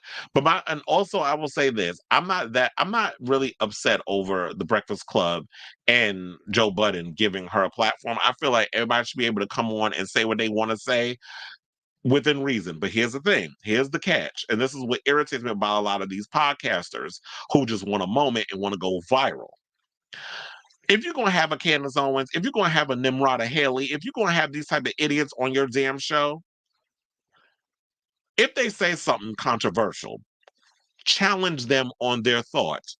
Don't just let them sit there and rock with their bullshit and then you just sitting there kind of like, because that's what Charlamagne and them give me. It's just like, you bring these controversial figures on just so your numbers can go up, but you don't have the bandwidth to really question these people on the stuff that they say. So that's what irritates me about a lot of people like them who play in these spaces, because y'all don't have the social intelligence to really challenge a Candace Owens on her buffoonery. You just happen to have her dusty ass in the room so your numbers can go up and you can go viral. Because that's all a lot of y'all care about. Soccer moms. And say he's the king of soccer mom pop. The tour will be a huge success. You're working the don't he went told my team. It's like, yes, I am working the Nicki Minaj show on Saturday. So if y'all happen to see me at Madison Square Garden, hey y'all. 2017 Kickstarter campaign self-release and independent. Country isn't as ages Garth Brooks, Trisha Yearwood, Dolly Parton. Oh, yeah, I think that's probably the only place where you can be. You can still make music and nobody questions it. You can do country. I think mostly women they question, but yeah, if you're right, if it's country music, you can get away with a lot more with that. I know the fans want a DC5 reunion tour. I feel they need it. I also see they want a new album instead of a Beyonce album, but I was like, Destiny Fulfill's turning. It would be nice if we can get a Destiny Child album, but I just really want her to, and I'm glad you brought that up because I did bring that up, the whole Breakfast Club thing. And I would love a new Destiny Child album because I like Kelly and I like Michelle. They've been doing their own thing in their own right. You know, Kelly been out here trying to act, girl. I will forgive you for signing on to that Mia culpa crap, but for the most part, I would love a DC5 album just as for the sake of like, you know what? We've been apart for a long time. Everybody's going off and do their own thing, but let's all bring it back together. I would love that. But Beyonce is kind of going off and she's on this mission to entertain you hoes with the the music that it has been founded by black people that have been hijacked and taken off by other people, colonizers, and profited off of. And I want to show y'all that this music is for all of us. And another thing, I'm tired of people doing, and I meant to bring this up earlier with the whole Beyonce thing. This what's happening with Beyonce in this country era is reminding me a lot of when I was younger and I would listen to Madonna, Bjork, a lot of those artists. Whenever you would see like a lot of your favorite artists who would work with different people, it got me interested in wanting to, especially when they were producing their records and stuff, it got me interested in wanting to learn more about them. It's kinda like that Kanye West song, and he did Black Skinhead. I wanna know who the producer was. So, I think his name is Geffenstein or something or another. It's a weird ass name, but they got a new album coming out. So, I got into his music, and it's actually pretty good. Same thing with Madonna. When she started working with Mirwais, I didn't know who the hell Mirwais was, but then I started listening to his album. I bought the album actually, and it has Paradise Not For Me and a bunch of other songs on it. So when artists do something outside of the box and something completely different. That's what I love about mainstream artists when they take that risk. It gets the fans interested in wanting to learn, okay, so who produced this? Who is this person? Who this artist that guest sang or did a duet with this artist? Now I'm gonna go listen to their music. And what Beyonce has been doing is y'all talk about, oh well, why she gotta there's been so many other artists that's been coming and doing country music. Now all of a sudden she taking that space away. No, she's not. She's not taking away from them because what I've noticed, and this is from conversations I've had with actual people, they were like, you know what? From Beyonce working, I mean, doing a country record, these are a list of people who I've gotten into that are black and been doing country music for, X, Y, and Z amount of time. So they put me on the artist.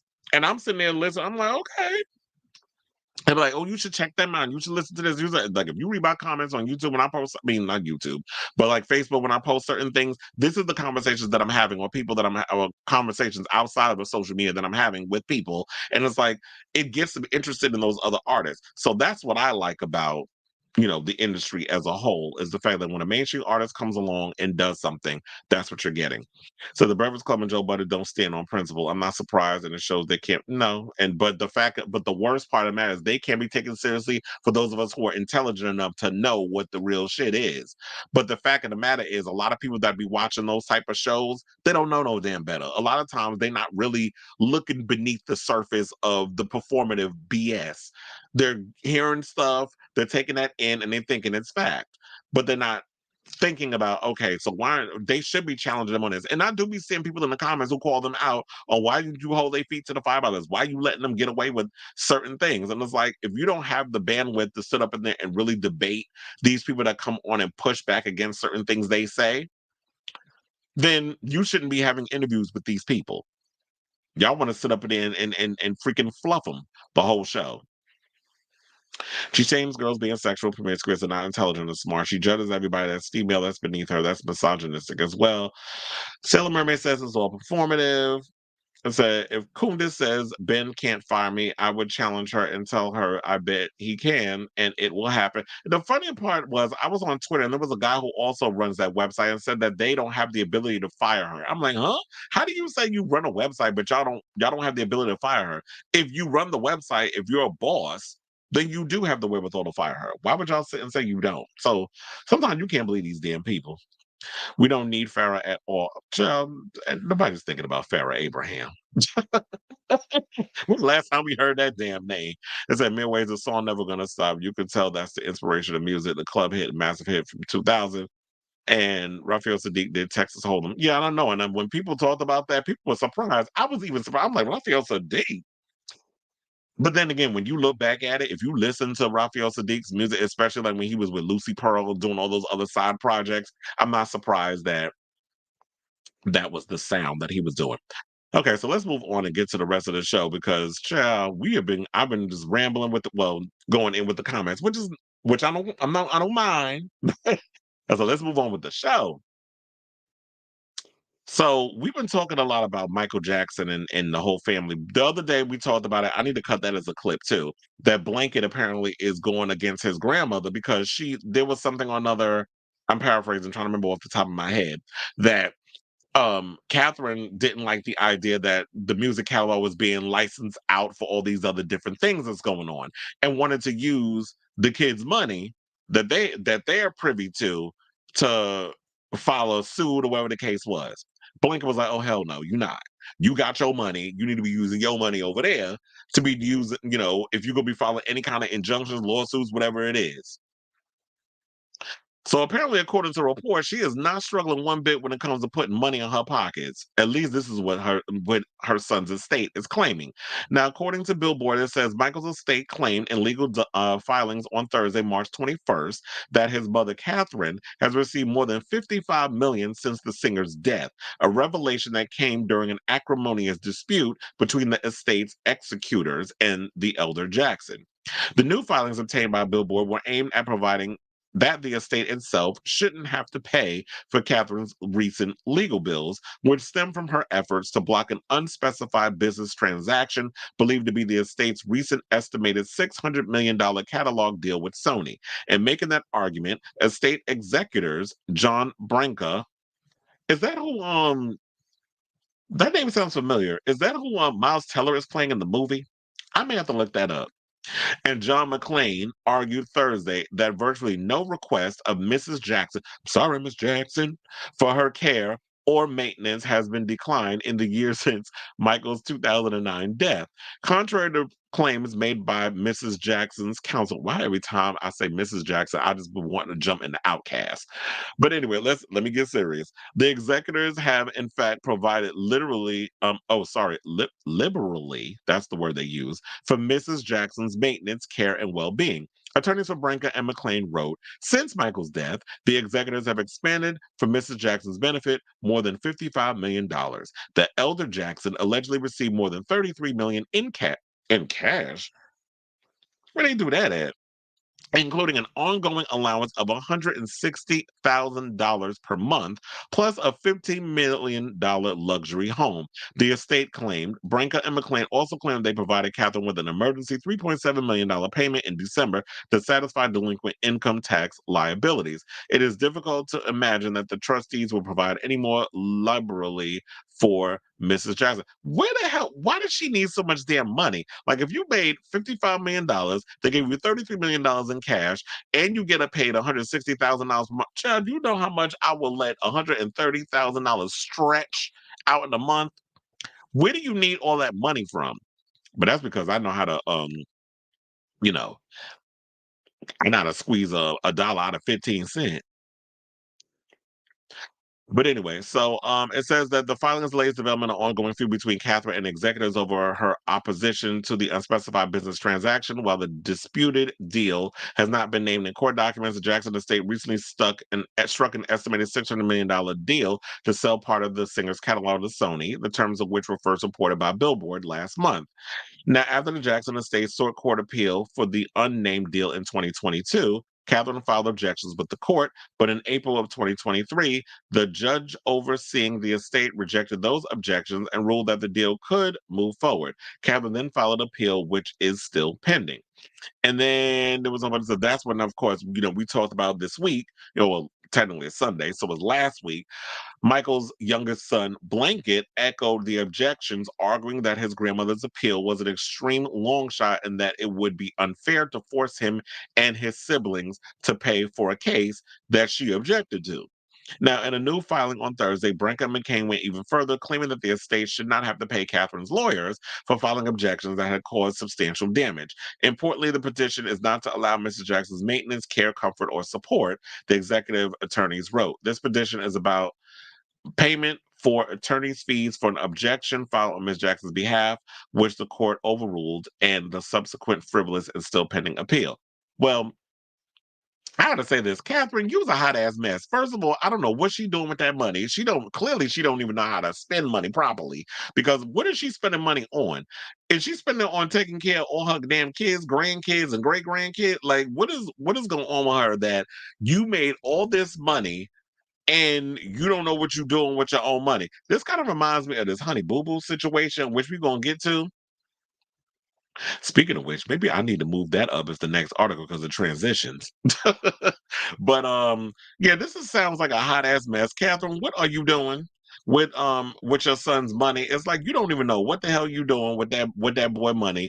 You have the money, you hoard the money, but you don't want to spend your own money. And that's what they always say about rich folks, is the fact that the whole point of when you're rich or wealthy is that you don't spend your money, you want to spend other people's money, or you want to get things for free. But my thing is this: if you're not agreeing with the fact of Michael's catalog having to be sold out because quiet as it's kept, it could be a possibility that your family may be struggling for cash. So to keep the estate and everything afloat, and them kids, having to run out and actually work a job at a McDonald's or a 9 to 5, they got to do certain things with that money, because Michael Jackson ain't alive to be out here touring or to come up with business deals or whatever the case is to keep his legacy going.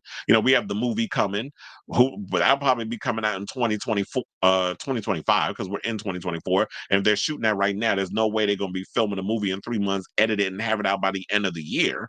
So we're probably going to get that early 2025, sometime maybe in the spring or whatever. And I don't see, but with all that being said, you should be like, if you filing injunctions or you got lawyer fees, whatever the case is, you need to be using your own money and not someone else's money to do what needs to be done in whatever situation you got going on. So, Catherine, get it together.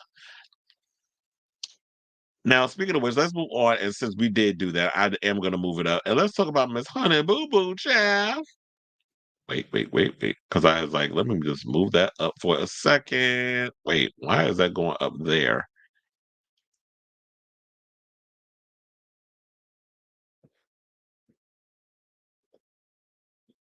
It's like, okay, I got it. I was like, wait, where to go? Okay, now I got it. Now let's talk about Honey Boo Boo Child. I had to do that again because that was a name. Now this is a name I did not expect that I was going to be bringing up on this show, because I'm like, why would we be talking about Honey Boo Boo? Like, remember back in the day when they had Here Comes Honey Boo Boo, and that whole they broke big on, so all over TV, and they were like the talk of the town because we were so fascinated by white trash and them eating sketty and how morbidly obese they was, and you had Sugar Bear that looked like a big old dope fiend, and that whole mess. Kind of found out Mama June was a dope fiend, um, and still was up until a certain point. But I happened to see this online and I was like, oh, I need to talk about this. And I actually watched the episode so that way I can bring more context to it. Because one of my friends was like, why was you watching Honey Boo Boo? I said, because for the show. I took that L for y'all. But anyway, I didn't even know they was still on. It's kind of like Jazz Jennings. I didn't even know I Am Jazz was still on. I'm like, damn, y'all just don't be canceling shows over there in reality TV land. Y'all stay giving people 12, 11, 15, 17, 25 seasons. I mean, quiet as it's kept, people ain't been keeping up with the Kardashians since they was on E, but yet and still, they still got a damn reality show. But back to this. So apparently, reality star, Honey Boo Boo, Alana Honey Boo Boo, yeah, Alana Honey Boo Boo Thompson and Mama June apparently are making headlines again after they, showed a recent episode of their show called Mama June Family Crisis. And she questioned because, Honey Boo Boo trying to go to college. And she trying to move to Colorado because I think now they live in Georgia, but they're trying to move to Colorado. She's trying to go to college. She was looking at the colleges with her sister. Her sister basically has been raising her because her mother, was a damn drug addict and no good or whatever the case was. So her sister basically has been raising her because she got her own kids and all this other and trying to keep Alana on the straight and narrow. And Alana's ready to go to college. I think she's trying to become a nurse or something or another. So she was going to go to Colorado. She was looking at houses, whatever the case was. They talked about her credit was bad, so the place that she wanted to stay in, she couldn't get it. I guess her boyfriend because she got a black boyfriend. They trying to move out there and all this other stuff, and he's trying to get a job and all this other mess. So then they had this scene where they were talking about, so the mother talking about, oh, I was putting 80% of the money into the thing and all this other stuff, and she's good with her finances. So then her sister calls into play, okay, we need to see the receipts on like what how much money she had. There should be a lot of money. And she said at least 200,000. I'm like, from Here Comes Honey Boo Boo and all the shows you've been doing, Dance with the Stars, The Masked Singer, all these things you've been doing over the years, you should have way more than 200,000. Don't sell yourself short. I guess because y'all live in Georgia, y'all think 200K is a lot. But if you've been on TV for a long period of time, there should be way more money in the account that's 200K. Child, they brought up the paperwork. Who the hell does Alana have $30,000 in her account? So they question June no good ass. And June kept telling like 4,000 different stories. So I should point out that the sister that she's living with is Pumpkin. So Pumpkin is the one because Chickadee, shout out to her, she passed away from cancer. I don't know if she's on this show because, like I said, I haven't been watching the show, so I don't know if this probably filmed before she was sick and all this other stuff. But Chickadee was the sister that passed away from cancer. I think it was like maybe a month or two ago, or early. I'll say earlier this year because we're in March. So her look, Mama June married too, because her husband Justin is on the show also. He said he didn't know, but June was up in there in the living room when they was going back and forth. But where the money, bitch? Where my money at? I was gonna say, bitch, better have my money. I mean, she should also, but it was like, where my money at? And while June's sitting there telling a whole bunch of lies, talking about, well, if you really look at it, you've been raising yourself, you've been paying your own bills and all sorts of. Wait a minute. First of all, as a child, she shouldn't be paying money out her own pocket. You should be dipping into her savings that she was making as a child performer to be paying bills. You, as a grown ass woman, should have been figuring out where all that money coming from, and you making sure that with her being a pageant girl, that her hair, her nails, all of that other stuff is up to par. Makeup, all the other stuff that she's doing, that she should be getting that. She shouldn't be dipping into her reality TV fund. Didn't she also, wasn't Honey Boo Boo on Dance Moms before she went off and went solo? So I'm sitting there like, all them years, you should have been putting your money into that to make, because, we all know Alana started out as a pageant girl, a child pageant girl, like very John Benet Ramsey. So you should be using your money for that. Why is you dipping into this girl fund? Talking about she spent $100,000 on a house. I'm sure she was also dipping into that fund to fund her drug habit and a bunch of other stuff. So Alana was pissed, rightfully so, ran outside in tears, asking Justin if he even knew. He didn't know. Then they had a whole scene at the end where he was in the car and said that you were a liar. She said, oh, I'm not lying, but you said that it was 80% that you put into the account. Come to find out, it was the other way around. So it was 80% you was taking out, and you left Alana, what was that, be like 15%? You left her nothing. Like, you was up in there spending that poor girl money. All this whole time, she should have been, this is the time when you're an adult, that all that money that you've been working hard for, and this is why a lot of us go to work, child star or not. A lot of us put all this money into an account so that way when we get to a certain point in our life, we could be like, you know what, I'm good, I got a lot of money in my account, I could retire, I could live off my savings, I could live off my pension, I could live off those other things. When you're a child performer, you're looking forward to, like, okay, so I know this ain't gonna last forever, but I got the reality TV money coming in, I got all these other opportunities that I'm doing, and I'm going to use that money to pay for the things I really want to do, which is I want to go to college. I want to, because college is expensive. College is even more expensive than when I went to school. When I went to college about 13 years ago. So when I went to, study film and stuff. So I felt for Alana being in tears. June, you a piece of shit. And if I was Alana, even though it seemed like she emancipated from her damn mother, I'd take her ass to court.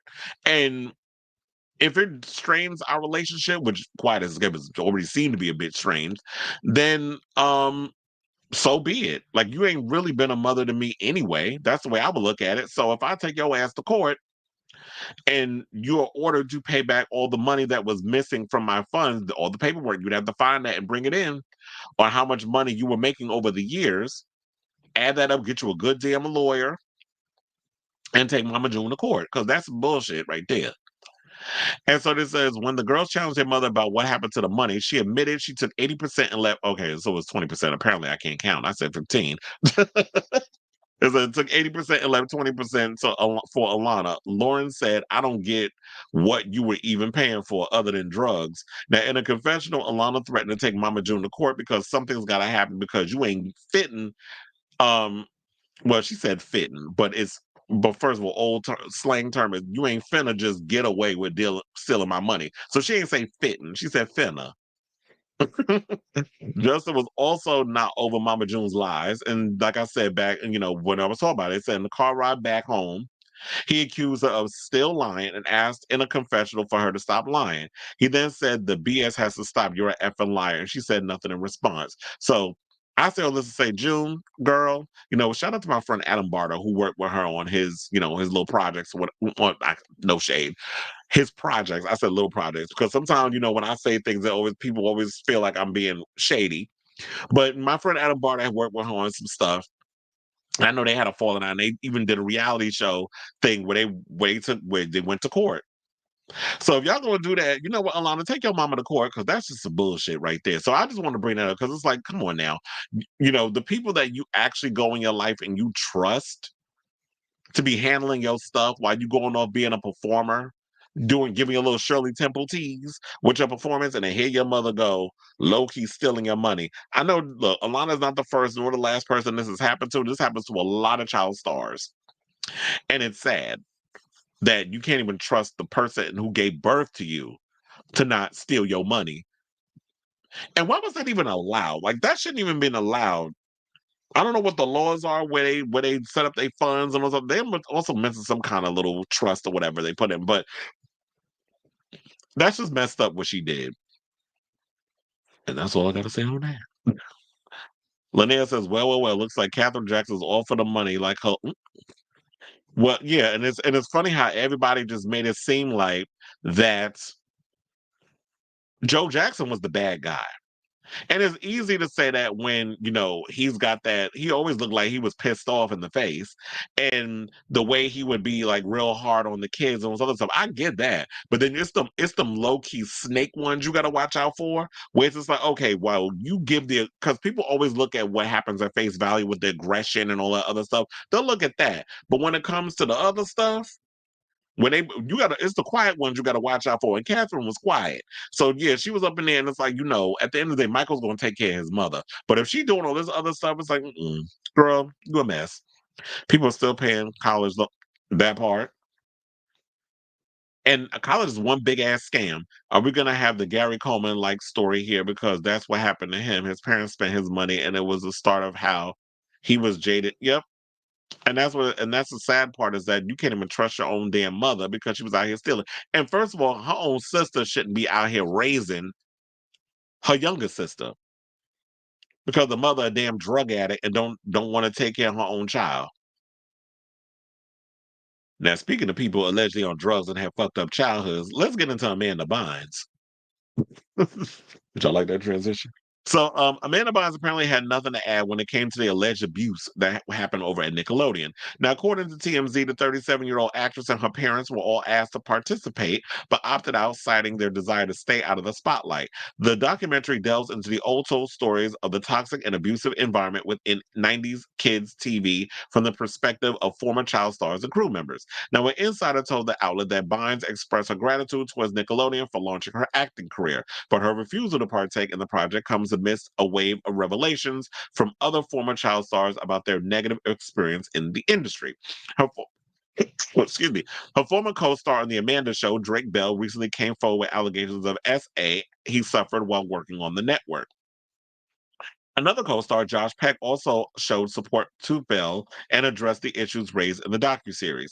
While Bynes and her family did not share the same negative experience as some of her peers, they were saddened and disgusted by the allegations presented in the documentary. Bynes, who has since retired from acting and pursued a career in cosmetology, has faced personal struggles, including mental health issues, excuse me, that led to a 9-year conservatorship. Her parents, who were initially granted control in 2013 due to concerns about her well being, agreed to terminate the conservatorship in 2022. And despite the attention surrounding the documentary and the revelations within, Bynes has chosen to remain silent on her experience as a child star. Now, as Radar Online previously reported, soon after the release of the documentary, several former child stars from the network protested outside Nickelodeon's Burbank offices. The protest was led by former Zoe 101 star Alexa Nicholas and others who held photographs of Nickelodeon executives accused of fostering a toxic environment and enabling abusers, while the crowd chanted, "Protect survivors, not predators." And it also was saying like that it's some BS with the corporations because they haven't given them a proper apology. And if y'all don't remember, Alexa Nicholas, that's the one that Britney Spears ended up cursing out because her no good ass, dusty ass, dust mite of a fucking sister, who she has nothing to deal with, Jamie Lynn, that old whore, and Teen Mom. Yeah, I'm reading her ass because of the count of the shady things she did, went and lied to her damn sister about some stuff that was happening on set, which didn't happen. So Brittany went up there and lit into that girl. Come to find out, Jamie Lynn ass was lying.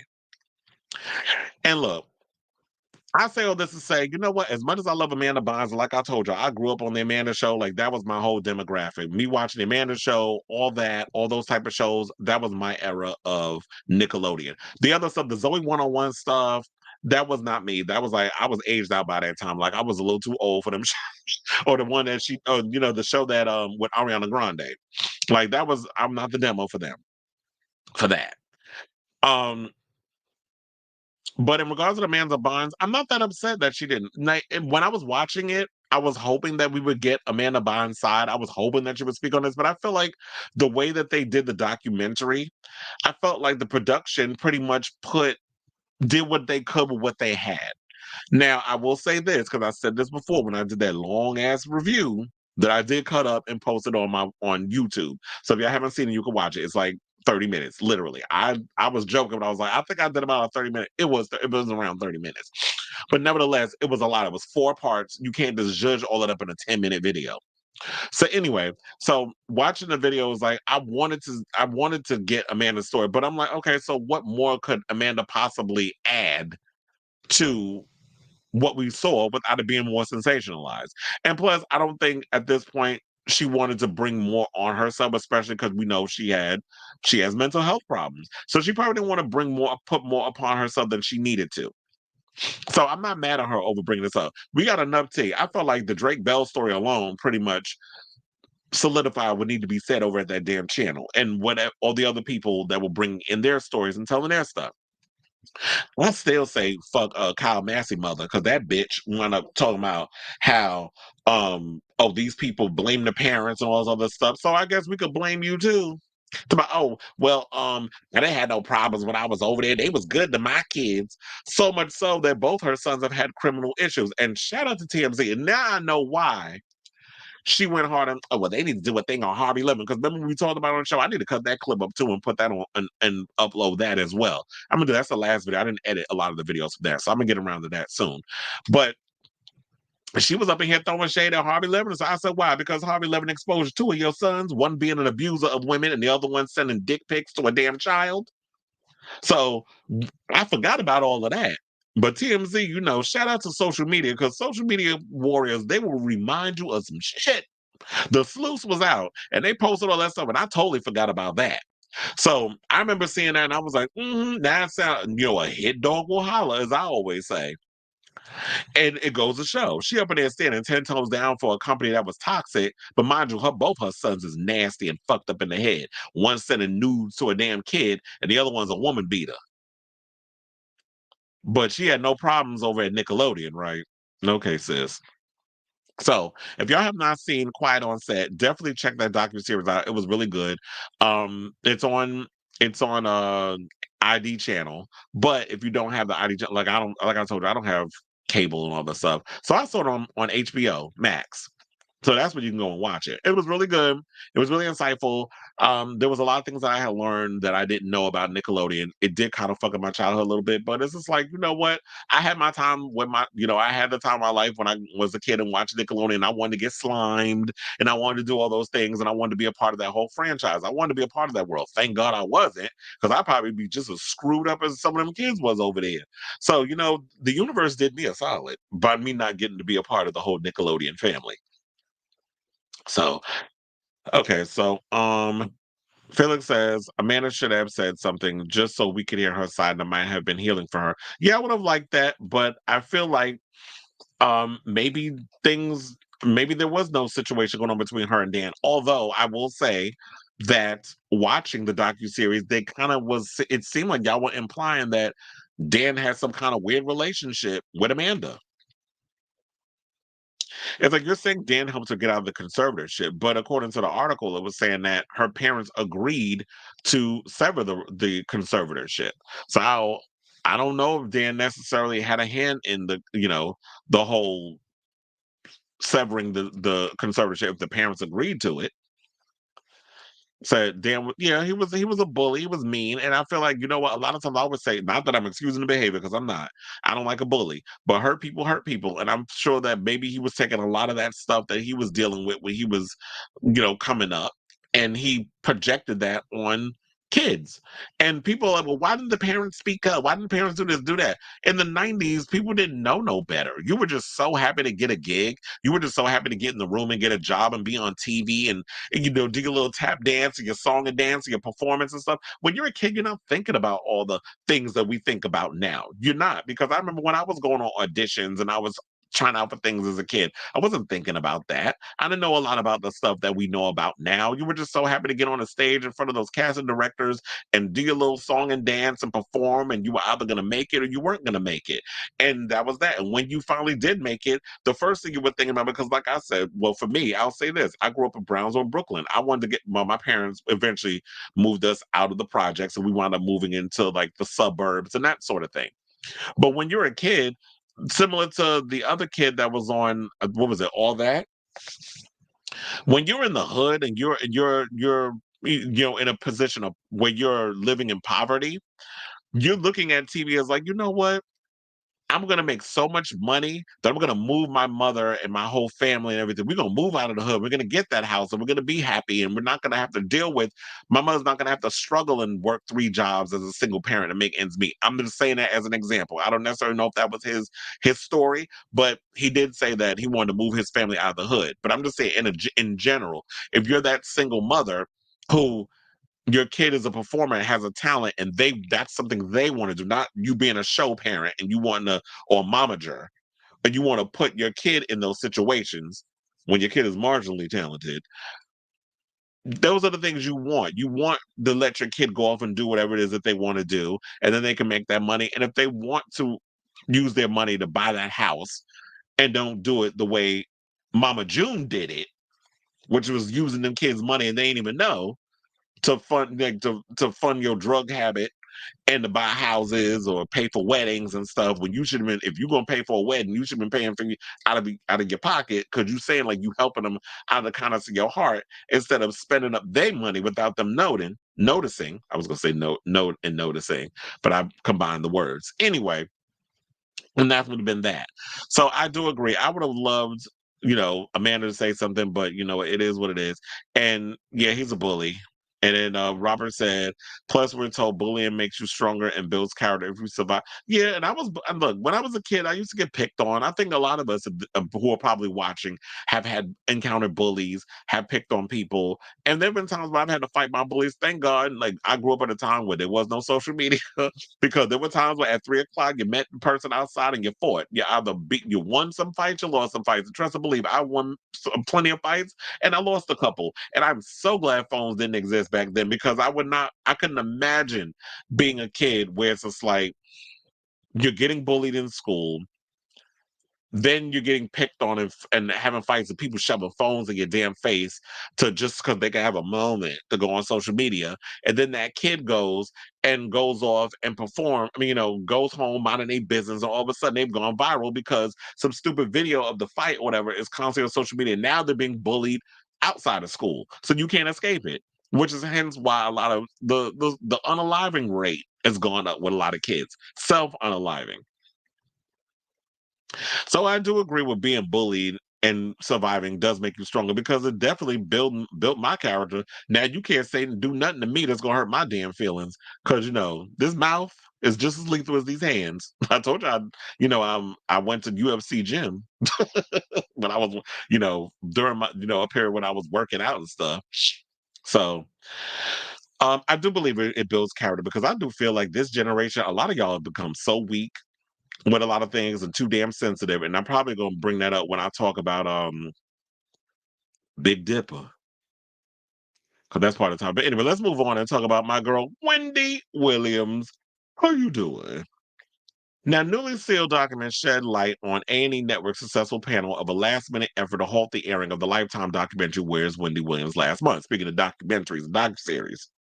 Now, in the days before Lifetime's controversial documentary looking at Wendy Williams' struggles with health and addiction, which aired in late February, A&E Networks engaged in a last-minute legal battle with the former daytime TV personality's court-appointed guardian, who it alleges in legal documents unsealed this week had used the courts to prevent the film's release as it portrayed her in a negative light. So there it is. And I said that from the damn beginning. The only reason why Sabrina didn't want this shit to come out is because you finally saw that trailer and she saw that, okay, she's not going to look good in this whole situation. So it's about her image because I was sitting like this whole time, how is it that nobody, like, don't they have to go through the conservator in order for Winnie to do anything? Like, I always thought that if you're in a conservatorship and that is your legal guardian, because you are clearly in a space of you cannot take care of yourself, you cannot have an opinion about yourself or think for yourself or do things for yourself, the conservator makes the decision. So the manager or whatever is going to have to also go through the conservator and assure her that this is going to be a comeback or whatever. Da, da, da, da. And then Sabrina's all like, okay, if it's a comeback or whatever of sorts, they're going to paint her in a positive light, then we'll go along with it. Until all that shit came out.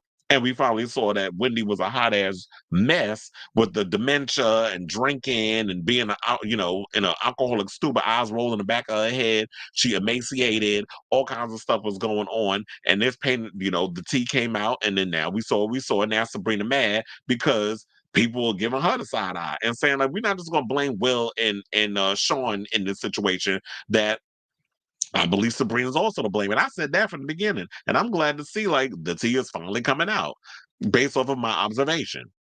So it said on Friday, the New York County Supreme Court unsealed the motion to reverse the restraining order that Sabrina Morrissey, Williams' court-appointed guardian since 2022, has successfully petitioned for, as she filed a lawsuit February 22nd against A&E Networks to block the release of Where's Wendy Williams. The freshly unsealed court records paint a different story that indicates Morrissey allegedly only sought to keep the documentary from public view when it became clear that she and her guardianship of Wendy would not be portrayed positively in the film, saying, and I quote, only after seeing the documentary's trailer and realizing her role in Mrs. Williams' life may be criticized, did Miss Morrissey enlist the courts to unconstitutionally silence that criticism. This is what A&E Network's attorney Rachel Strom wrote in a petition to vacate the order. Now, in 2022, Williams was placed under financial guardianship after Wells Fargo claimed she was an incapacitated person and a victim of undue influence and financial exploitation. She contested the appointment of the guardian, saying that her health had improved and that she was absolutely of sound mind after receiving treatment for Graves' disease and thyroid issues. It was later revealed that the financial exploitation stemmed from purchases made by her son, Kevin Hunter Jr., who addressed this in the docuseries. But of course, when we learned from the docuseries, he said that the crazy purchases was to take care of his mother. Because I don't know what her insurance situation was, but maybe once she stopped working at the show, that's probably where her insurance was coming from. So now she's probably having to pay out of pocket for certain doctors and things. Now it says in the court documents related to Morrissey's suit, which was unsealed on March 14th, Williams' guardian argued that the contract A&E Networks broker to shoot the documentary was not valid, as Williams had neither the legal or mental capacity to authorize her own participation in the shoot. The filing called the project a blatant exploitation of a vulnerable woman with a serious medical condition. Morrissey successfully won the emergency restraining order, but it was quickly reversed by Appellate Justice Peter H. Moulton, who found that stopping the company from airing the documentary will be an impermissible prior restraint on speech that violates the First Amendment of the Constitution. Well, if Wendy wasn't of sound mind to film or to sign any contracts, knowing full and well that she wasn't, then why did you agree to go along with it? Like, my thing is this: if you are the conservator, isn't it part of the job of the conservator to check in on their client? Like when it was happening to Britney Spears, you don't think Jamie Spears was going around checking in on his daughter and doing whatever it was that he was doing to her, whether it was valid or not, with shooting her up with all these different medications, all the torturous things that Britney revealed happened to her in the memoir? So for this conservator to act so goddamn oblivious and clueless as to what was going on, I'm calling BS on this. Like she knew what was going on. She didn't care. She was probably just getting paid out of the yin yang for the whole situation. And then all of a sudden, National Act brand new. Now that she's been exposed. Now she's been caught out there with her hand in the cookie jar. So no, you're not getting sympathy from me. You're not getting empathy from me. I'm calling, BS on her part. And I'm glad that this video has come out on all accounts because it is showing all the people that, with Wendy not being of sound mind and her being drunk as drunker than a skunk, that we saw the people that were taking advantage of her with our own sober eyes. And these people were a piece of crap. The manager, Miss Sean Zanotti and the conservative, even though we ain't see her, but based off of the things that happened, I was like, well, where is this conservative? How is she not aware of what's going on with her client? Like, I just didn't get it. So I'm just glad that she's been exposed, and ma'am, ain't no good gonna come to you until you do right by Miss Wendy Williams.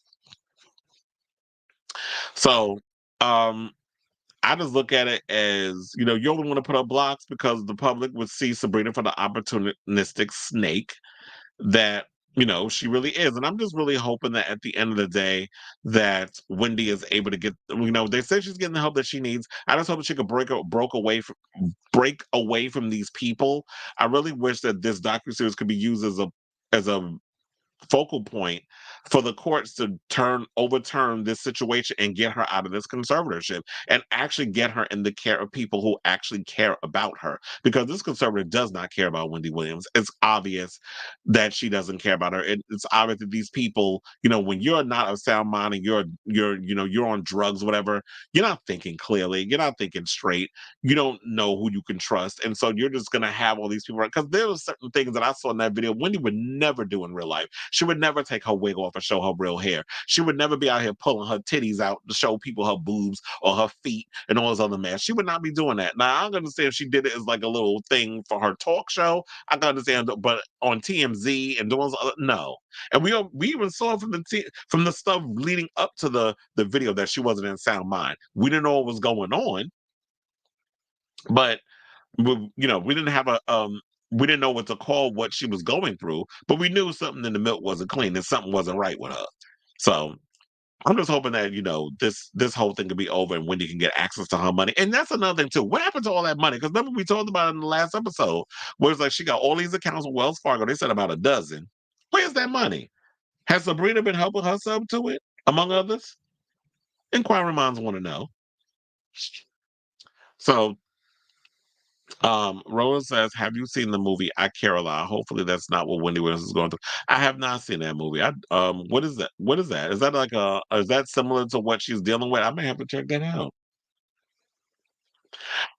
Okay, so how many more topics we got? So we got about 4 more topics, and we are out of here because we got to get into our how you doing news. But anyway, let's talk about Kyle Richards. So I've not seen the show with Mauricio, but I have watched Real Housewives of Beverly Hills. So apparently an exasperated Kyle Richards was caught on camera whining to her family that shortly after the season wrapped, Real Housewives of Beverly Hills producers wanted to commence filming after her split from Mauricio made headline news. Now Richards revealed to her 4 daughters, Farrah, Alexia, Sophia, and Portia, that she had to go back to shoot season 13 of her reality show after the news of her separation from Umansky broke in July of 2023, saying, because everything that happened with this, I'm going to call it a scandal.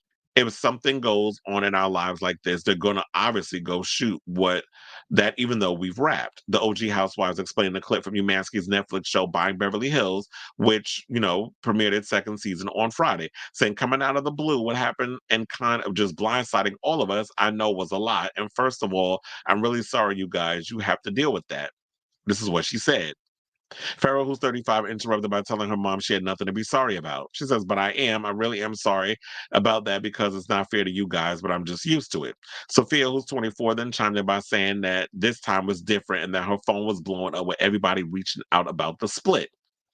Saying, I opened Instagram and it was just everywhere. Like it felt different this time. And it was definitely hard feeling like maybe I don't know the whole story. And that's another thing, too. I feel like um Kyle spends so much time trying to protect everybody from things that's going on in her personal life that she's not forthcoming with people. She ain't forthcoming with production. She ain't forthcoming with her husband. She ain't forthcoming with her friends. And she ain't forthcoming with her damn kids. So it's like, I can understand you trying to protect your kids from situations going on in your relationship with Mauricio.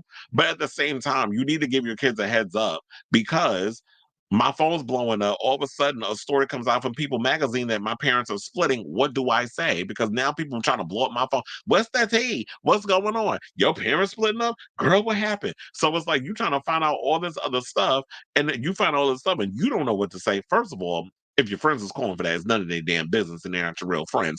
Like for me, I would give people space. I would just be like, you know what? I hear what's happening with you. My condolences. I feel bad. I love your parents and all this other stuff. If you ever need someone to talk to, you could reach out to me. I'm gonna give you your space. You can send a little text, but I'm not calling people. I'll be like, okay, girl, what happened? Like to me, it just seemed like you just all about the sensationalism, you being nosy, rather than actually having sympathy for what's going on in their personal life. But on the other hand, when it comes to Kyle and that whole situation, see, Kyle thought she was slick because throughout the Real Housewives, she was going through her marriage, but she really wasn't forthcoming with the production.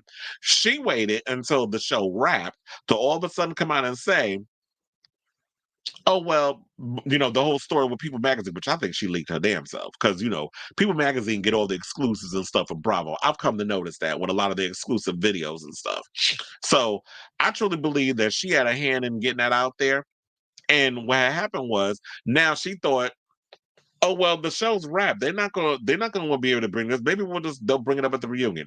Producers like, oh hell no, you not. You're not gonna sit up here and try to produce this show. We the ones that run this whole situation here. And when I talk about people self-producing, we're gonna talk about that when I talk later on about Drag Race. So they said to her, we're going to get these cameras. You're going to get them girls. You can either get them or not, but we're going to film a sequence. We're going to come over to the house and you're going to break the news. Now, if the kids want to come in and be a part of it, then that's great. But if not, then whatever. But, it's part for the core. It's a part of the situation. And if you're going to be equal participants and want to spill your tea about marriages and breaking up and all this stuff, that's part of it. Like I've had conversations with people that say, well, they don't have to tell all this stuff. They don't have to. But I said, but wait a minute. If you're getting paid millions of dollars to be on a reality show, which is supposed to be about stuff that's going on in your life, good, bad, and indifferent, if you're going through a divorce, that needs to be a part of your storyline. You don't get to pick and choose and cherry pick what you could talk about in a reality show if it's a part of your storyline. Like, especially if you ain't had a storyline in a long damn time. Like, you better come up with something because then I'll be like, okay, well, since you don't want to give us what we need, your days at the show is numbered. Go find another job. Go back to acting. Go back to doing something because if you're not willing to play the game that is required for you to be as a reality star, then you need to go look elsewhere. So that's what I gotta say on that. And I have to say, I was not interested in this Bond Beverly Hills show, but with all the drama that I seen in that clip, and wanting to see if Mauricio was going to be willing to get more candid with what happened with the marriage versus Kyle, who always wants to be vague about every goddamn thing, but always asserting herself and everybody else's business and want to call people out in confessionals. Then I watch, but if you give him what your wife gave, which is a bunch of nothing, this may be my first and last time ever watching by Beverly Hills. Like I told you, I'm all about selling Sunset. And that's my show. Okay, so it's a Netflix film about a predatory legal guardian who steals money from unsuspecting pay. And there's a lot of them that seems to be going, that be doing that sort of thing. This is why it's like y'all really got to vet these conservators and really pay attention to the stuff they be doing because there's a lot of snakes in the grass. All right, so let's move on and let's talk about Ricky Martin, who is spilling some tea about his whole coming out process. So he went on Radio Andy over at Sirius XM and revealed that his father encouraged him to come out as gay so he would not teach his children to lie. And this is what he said in an interview. Now, the Living La Vida Loca singer shared the story on Sirius XM's Andy Cohen Live. I will play the clip, but you know these people, they ready to copyright, flag, do whatever, whenever you play clips and stuff on here. So I'm not even messing with Radio Andy. I'm just have to read it. It said telling the host that his father Enrique emboldened him to be his most authentic self. But not everyone was so encouraging. Martin revealed that his team advised him to keep his sexuality a secret, saying, "This is going to be the end of your career." He shared that he was told per people, "You don't have to tell the world. Your friends know, your family know. Why do you need to stand in front of a camera and talk about it?" But the 52-year-old father thought much differently, particularly after Martin welcomed his twin boys, Mateo and Valentino, in 2008 via surrogate. Sidebar, I posted a picture of them the other day, and those kids got big. I remember one of my friends was like, they don't look nothing like him. Yes, they do. If you really look at their faces, they've got Ricky's features in like the jawline and that sort of thing. Like there's certain parts when you look at Mateo and Valentino, they definitely got Ricky's features. So those are trust and believe those are his kids. This ain't a Michael Jackson situation where you look at Prince, Paris, and Blanket, and you wondering like who kids are those? Because those ain't Michael's. That ain't come from his sperm. But anyway, allegedly. So he goes, "What are you going to do? Teach your kids to lie? You got to be open. You got to go out. I want to help you. How can we do this?" Martin said. And I'm like, "All right, Dad, I'm working on it. Give me a second. I don't know how. I don't know if it's through an interview. I don't know if I want to write a letter and tweet it. I don't know. Give me a break. It'll come." He later came out to the public in March 2010. He previously revealed his sexual orientation to his mother when he was 18, but it took her some time to adjust. She was concerned because she was like, "Oh my God, I just don't want you to get hurt. And people out there are really cruel." So it took her a minute to accept it. But obviously, when I did it, I made sure she was on an airplane on her way to see me. So she was on her airplane, and I did what I did. He said, "I wrote a letter and tweeted it." In addition to Mateo and Valentino, Martin and his husband, Juan Yosef, also shared two children, a daughter named Lucia and a son named Ren, both of which were born via surrogate. And so, yeah, we have all that. So, if you want to see the clip, it is definitely on my website. But I have to say this, you know what? I'm actually shocked. And shout out to Ricky that he's got parents that was like, okay, his mother took her a moment to accept his sexuality because those are I think for the most part of real thinking parents or reasonable parents, that would be the fear for me if I had a gay child and if I was heterosexual would be, you're gay. I don't have a problem with it. But I'm just afraid because the world is cruel, the world is nasty, and the world is mean, and I don't want you to get hurt. Which I think is a thing for a lot of parents who actually care about their children, and not those type of parents who only have a concern about, well, what's the church going to think? What are my friends going to think? What is my bridge group going to think? Or where they worry more about what other people thinking versus their own damn child who didn't ask to be put on this planet, by the way. But here we are. I also love they had a cool enough father where he was just like, you know what, you need to be honest and don't lie and all this other stuff. And I get the industry. The industry, all they care about is the bottom line. They care about getting a little check. They don't want to work hard. They want to get money. And they feel like, oh, if this mainstream artist comes out and says, "I'm gay," we're going to lose deals. We're going to lose money. We're going to lose all these things. And trust me and believe that has happened to people. Colton Haynes revealed that when I watched his Spill the Tea with Johnny Sibley. He was like, when he came out of the closet, he started losing all these endorsement deals because people were saying that, oh, they didn't want him to come out of the closet. But I get why a lot of people come out of the closet. I know it's like, well, why you can't be private and let your family and friends and stuff know? Why you have to announce it to the public? There's a reason for that. And I just irritates me why people who are not LGBT don't get it. Visibility is important, especially when you have a lot of young kids out here who look to celebrity and role models or whatever the case is. So if their favorite artist came out tomorrow and was like, "I'm gay or lesbian, bisexual, or we're transitioning," then it's going to, you know what? That gives hope for people like me to be accepted. That's the way they're looking at it. So Ricky Martin, who is Puerto Rican, and the machismo and all the stuff that you deal with is being part of the Latin community. When you have people like that who come out of the closet and debunk those stereotypes, it shifts things a bit. And people are more open minded and more understanding of the things that are going on in the world. So I love the fact that a person like Ricky Morton came out. I wish there was a lot more besides him that were open and honest about their sexual orientation. But we don't force people out of the closet over here. It's like whenever you ready to come out and spill your tea and live in your truth, then that's what you do. So shout out to you, Ricky. And I heard he's in some new show that's been floating around all over social media. I've been seeing the ads for it. I may need to check that out. All right, so let's talk about Big Dipper, who has a I know some people like ho. He's a openly gay rapper who also has a podcast called Sloppy Seconds with Meatball, who was on Dragula. So Big Dipper took to social media to issue an apology after gay Twitter called him out on a recent viral clip from his Sloppy Seconds podcast, where he said that he sometimes gives hookups the address to the apartment across the street from him so he can check them out and see if he's into them before he sleeps with them. Now I do have the clip, so we're gonna play it here as a class, and then I'll give my overall thoughts to what he had to say. Please hold. So the story I told on the podcast this week has offended a lot of people, and I just wanted to apologize for that story. The behavior I'm describing in the story is cruel, is potentially dangerous, and the way in which I shared the story on the podcast is really cavalier and irresponsible. And I didn't really understand that or see the severity of that until people's reaction to the clip that is going around. So I want to apologize. That is not something I'm proud of and not something that I will continue to do. And it is definitely a learning opportunity for me here. And I know that I definitely let some people down with that clip, and I don't take that lightly. So I'm sorry for that. We are going to continue this conversation on the podcast. We're going to unpack what has happened over the week. We're going to talk about my story and get into why it's fucked up.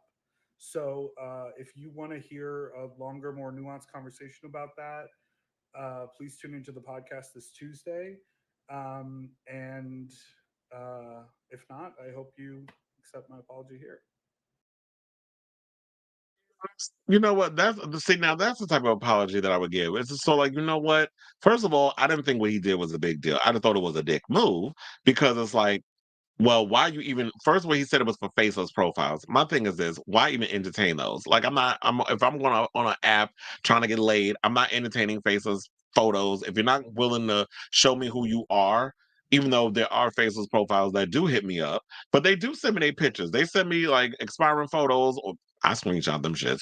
Um, or they send me photos or whatever of things that booty holes because I don't understand why I see your asshole before I see your face. That's another thing. That's a whole nother. I don't know why guys do that, but this is the world we live in. Apparently, me I'd rather see it in person, but I need to see what you look like. And guys send me their facial pictures or whatever, and then I decide whether we hook up or not. It's hooking up culture, hooking up in general is always going to be a risk. But so I didn't understand why he did that. A friend of mine I was talking to earlier told me this. He said I didn't see what Big Dipper did was a big deal because I actually know an artist who also moonlights as a prostitute. Um, they told me that what she does is how she vets her clients is she sends them an address that's across the street too and scopes them out. So the thing with Big Dipper is not the only person that pretty much does this whole thing. But I do think this opens up a bigger conversation, especially in the gay community. Is just like, what is it when it comes to hookup culture, why we do these things? And I'm genuinely curious to find out because it's easy to go, oh, you're canceled, you're old, or whatever. I hate that shit. Me personally, if you say something that is out of the box or controversial, whatever the case is, me as someone who I pride myself on being intelligent, I want to sit down and have this conversation with you. Well, why do you do that? Why do you feel the way that you do about that? What has stemmed from something? Who hurt you in your past that made you come to this revelation and you do the things that you do? So it's easy to go, oh, well, you really thought that you ate with that, but you're a loser, or you like what one person said that one or two act like they're a 10 or whatever the case is. Some of the posts and stuff that I read on the show, yes, it was a cackle, but it was cool that he at least came forward and was like, you know what I did was effed up. It wasn't right. And we're going to correct that and we're going to unpack it on a podcast. And the podcast is the perfect platform to sit with Meatball and whatever guest they decide to bring on. Maybe it'll just be him and Meatball, but they could sit and have that conversation and break it on down and really decide why I'm behaving this way. What situation happened to me in the past that this is something that I do, and how do you plan on moving forward, and how do you plan on what other ideas you have that's coming up, how you gonna meet guys and things. There's so many other ways that you can meet guys besides entertain, or maybe what he needs to not do is entertain faces profiles. How about that? Just entertain guys, and look, if they come to your door and they not who they say they are, they catfish you, or the case was like, not interested. Sorry. Next. And look, make sure you got yourself a switchblade or something behind that door, because they try to make a move on you. Then you can, defend yourself in your own house if that's what you're worrying about. But for the most part, it's like there's other ways to vet your potential hookups besides the stunt that you pulled. So shout out to Big Dipper. And I don't feel like this was, something to really like crucify him over. But yeah, it was just tacky. And like I said, it leaves the door open for this type of conversation to be had in our community on why guys do those things, or hookup culture as a whole. And one person also said to me, "Since when do we go hard over guys who give faceless profiles? Like, when did they get all of a sudden, protection?" And we care more about them than the person who did the situation. Because a lot of these faceless profiles, a lot of them be playing games, a lot of them be sketch, a lot of them be sus. So how they get a pass? When did we all start feeling sorry for the faceless profiles? Inquiring minds want to know. Okay, so I got a comment. Sadly, such games are means to stroke their ego or make them feel validated of having some degree of sex appeal, but in truth, they actually lose sex appeal. Yeah, because it's like I'm blocking your ass. Like that's what I said. I don't entertain faceless profiles. I don't give you all the energy or the wherewithal and all that good stuff. All right, so let's get to our final topic, and let's talk about my girl Safira Cristal, who just made history and broke an all-time drag race record. Now, this story comes from Out magazine, so shout out to them. So, Philly's crown jewel, Safira Cristal, has broken an all-time record on RuPaul's Drag Race season 16, episode 12. Now, on Friday's episode, Bathroom Hunties, Safira won another maxi challenge along with Plain Jane. Now, as a result, Safira becomes the first and only contestant to win 3 consecutive maxi challenges in the U.S. flagship Drag Race series, which means that All Stars, sorry, is excluded. Safira has now won a total of 4 challenges, 3 of which took place in episodes 10, 11, and 12. So that's like back to back to back. Plain currently has the second best track record of the season with 3 maxi challenge wins, episodes 2, 8, and 12. Now, a few queens have won 2 consecutive challenges in the past. From Logo's TV era, those queens are Raven, season 2, episodes 7 and 8, Alexis Mateo, season 3, episodes 3 and 4, Melina Luzon, seasons 3, episodes 12 and 13, Adore Delano, season 6, episodes 6 and 7, and Violet Chachki, season 7, episodes 10 and 11. Now, in the VH1 era, the series, when the list has Shea Coulee, seasons 9, episode 4 and 5, Eureka, seasons 10, episodes 5 and 6, Gigi Good, seasons 12, episodes 6 and 7, Jada Essence Hall, season 12, episodes 9 and 10, Olivia Lux, season 13, episodes 6 and 7, and Simone Ye, season 13, episodes 2 and 4. She didn't compete in episode 3 as well as episodes 10 and 11. Now, on MTV, damn, y'all really did y'all homework with this. I'm like, on MTV, 2 consecutive challenge winners so far have been Sasha Colby, seasons 15, episodes 9 and 10, and Anitra, season 15, episodes 12 and 13. However, no other queen in flagship Drag Race history won 3 times consecutively, like Safira just did in season 16. Safira is also the 6th queen in history to win 4 maxi challenges in a regular US season of Drag Race, joining Sharon Needles, Shea Coulee, Gigi Good, Simone Simonier, Sasha Colby. Well, and Sasha Colby, I should say. So there you have it. Shout out to her. And Safira is definitely giving what needs to be given this season. She is my favorite. I'm expecting her to take this crown. I'm not going to spoil it again because I know Roro was pissed when I was like, "Don't be spoilers out." So, um, I'm gonna keep it to myself on who's the top two. If y'all watch past episodes, you know who it is. So, I'm definitely like Sapphira is definitely that girl, child. And I had to windmill a couple of people speaking of our magazine in the comments because verbally, because some people were sitting up there talking about over the Q situation where Q was like that in the last episode that we saw, Sapphira did not deserve to win the last challenge because we saw her face. If pissed was a face, Q basically gave a full visual. And she was like, "Oh, I don't want to really say what I want to say. That's why I'm going to keep it." I saw her because you self-producing your ass right now. You know, if you really came out and said what needed to be said, you will be dragged all over social media. And let me know if people actually read Q down to the ground over her attitude with that. Because first of all, she turned me off. Like, even though I know she was giving Delulu this whole season, like I even compared her. I was like, she is the Lucy of this season. Take that back. She's worse. She is worse than Lucy LaDuca in her season. At least Lucy had a sense of humor at times about how delusional she was. And I loved how Mistress would play that up and basically just be fucking wild with this whole situation. But for the most part, it's like for you to sit up and say she's undeserving, and then there were people in the comments that were co-signing. I was like, well, I'm glad that it was called RuPaul's Drag Race and not the person who's commenting. And I was like, I said what I said. Like they talking about, oh, I know how to read it. I was like, okay, first of all, I'm not going back. Here's the thing with me. I'm not going back and forth with anybody over differences of opinion, especially when you're trying to get personal or you're trying to be cute with your mouth. What I'm gonna say is be blessed, beloved, and keep it moving. And if y'all know when somebody say be blessed and call you beloved, what that basically means, it means fuck you and go fuck yourself. But it's just me being a Southern belle about it. That's what I'm giving when I say that. Be blessed and keep it moving. But for the most part, I love what Saphira's doing. Like to me, I felt like the show wasn't really showing basically these girls really doing what needs to be done in the challenge. Or maybe was I not paying attention? Because I was like, how was it that certain people are making it all the way to the end, but based off of the show I'm watching, they really wasn't giving what needs to be given in regards of like, okay, I can see you making it all the way to the end.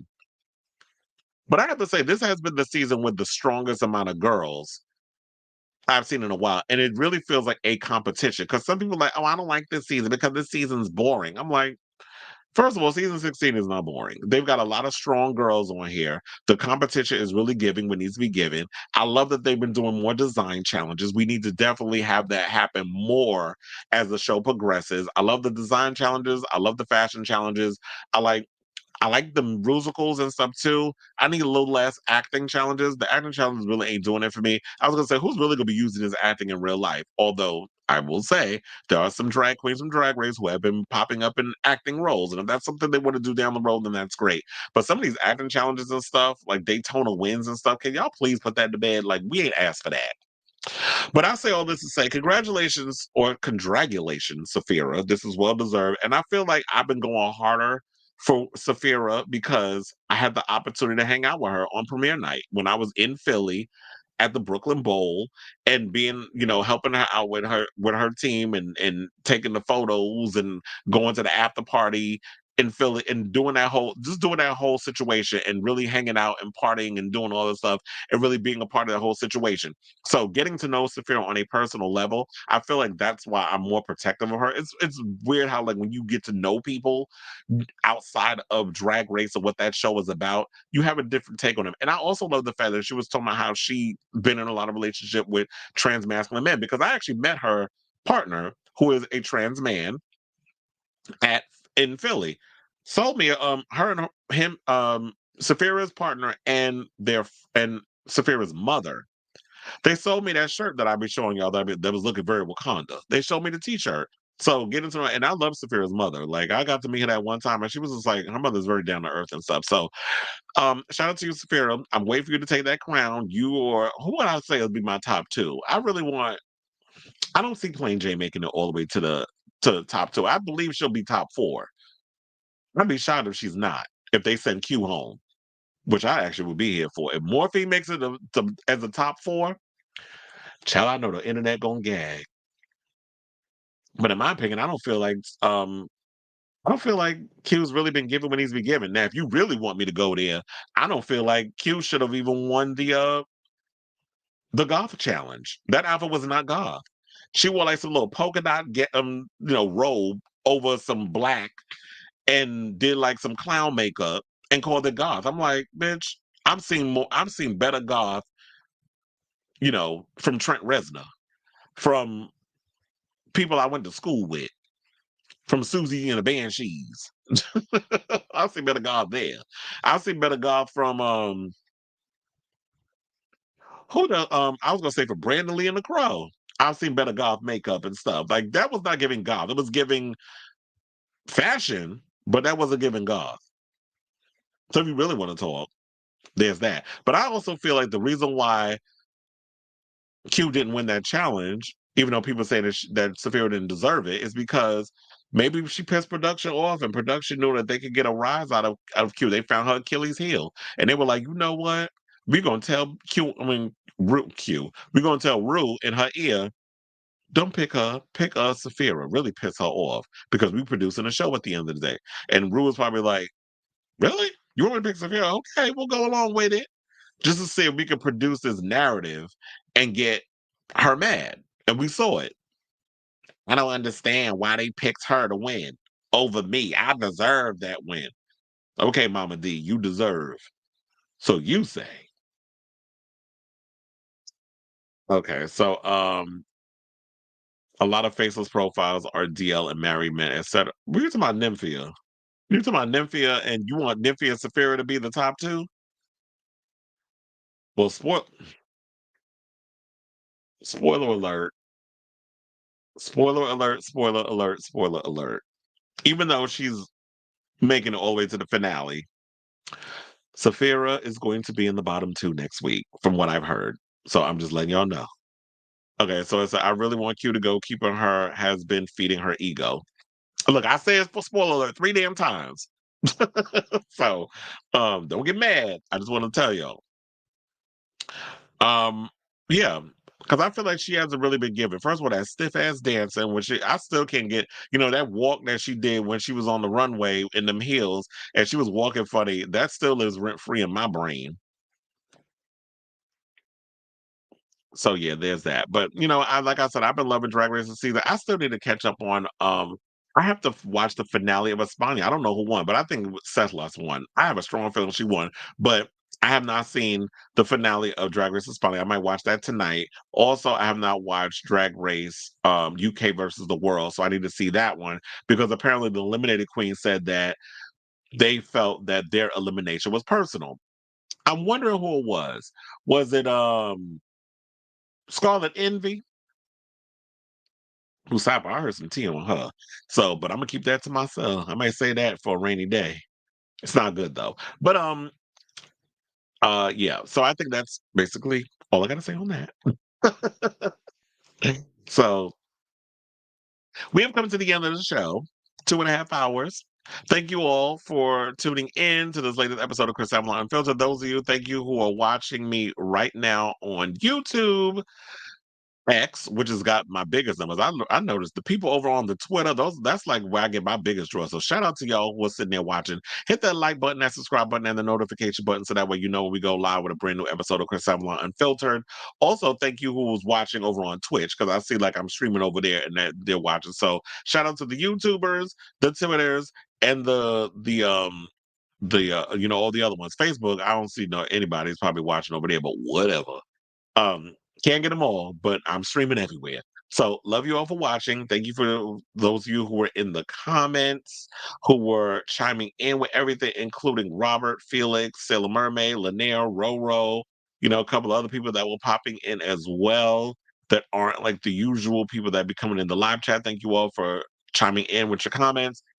I'll probably come back on and do a show on Tuesday because I'm gonna be pretty busy tomorrow. So yeah, don't quote me, but Tuesday might be a day I might pop up. Because first of all, Monday, I'm sure a lot of things are gonna come up, and people, I want to give myself time to accumulate those topics before I even think about what to say here. So yeah, probably Tuesday I'll do a show, spewing the latest tea on all things social media, entertainment news, all the other good stuff. So thank you once again for watching. Love you all, and until next time, ciao, darlings.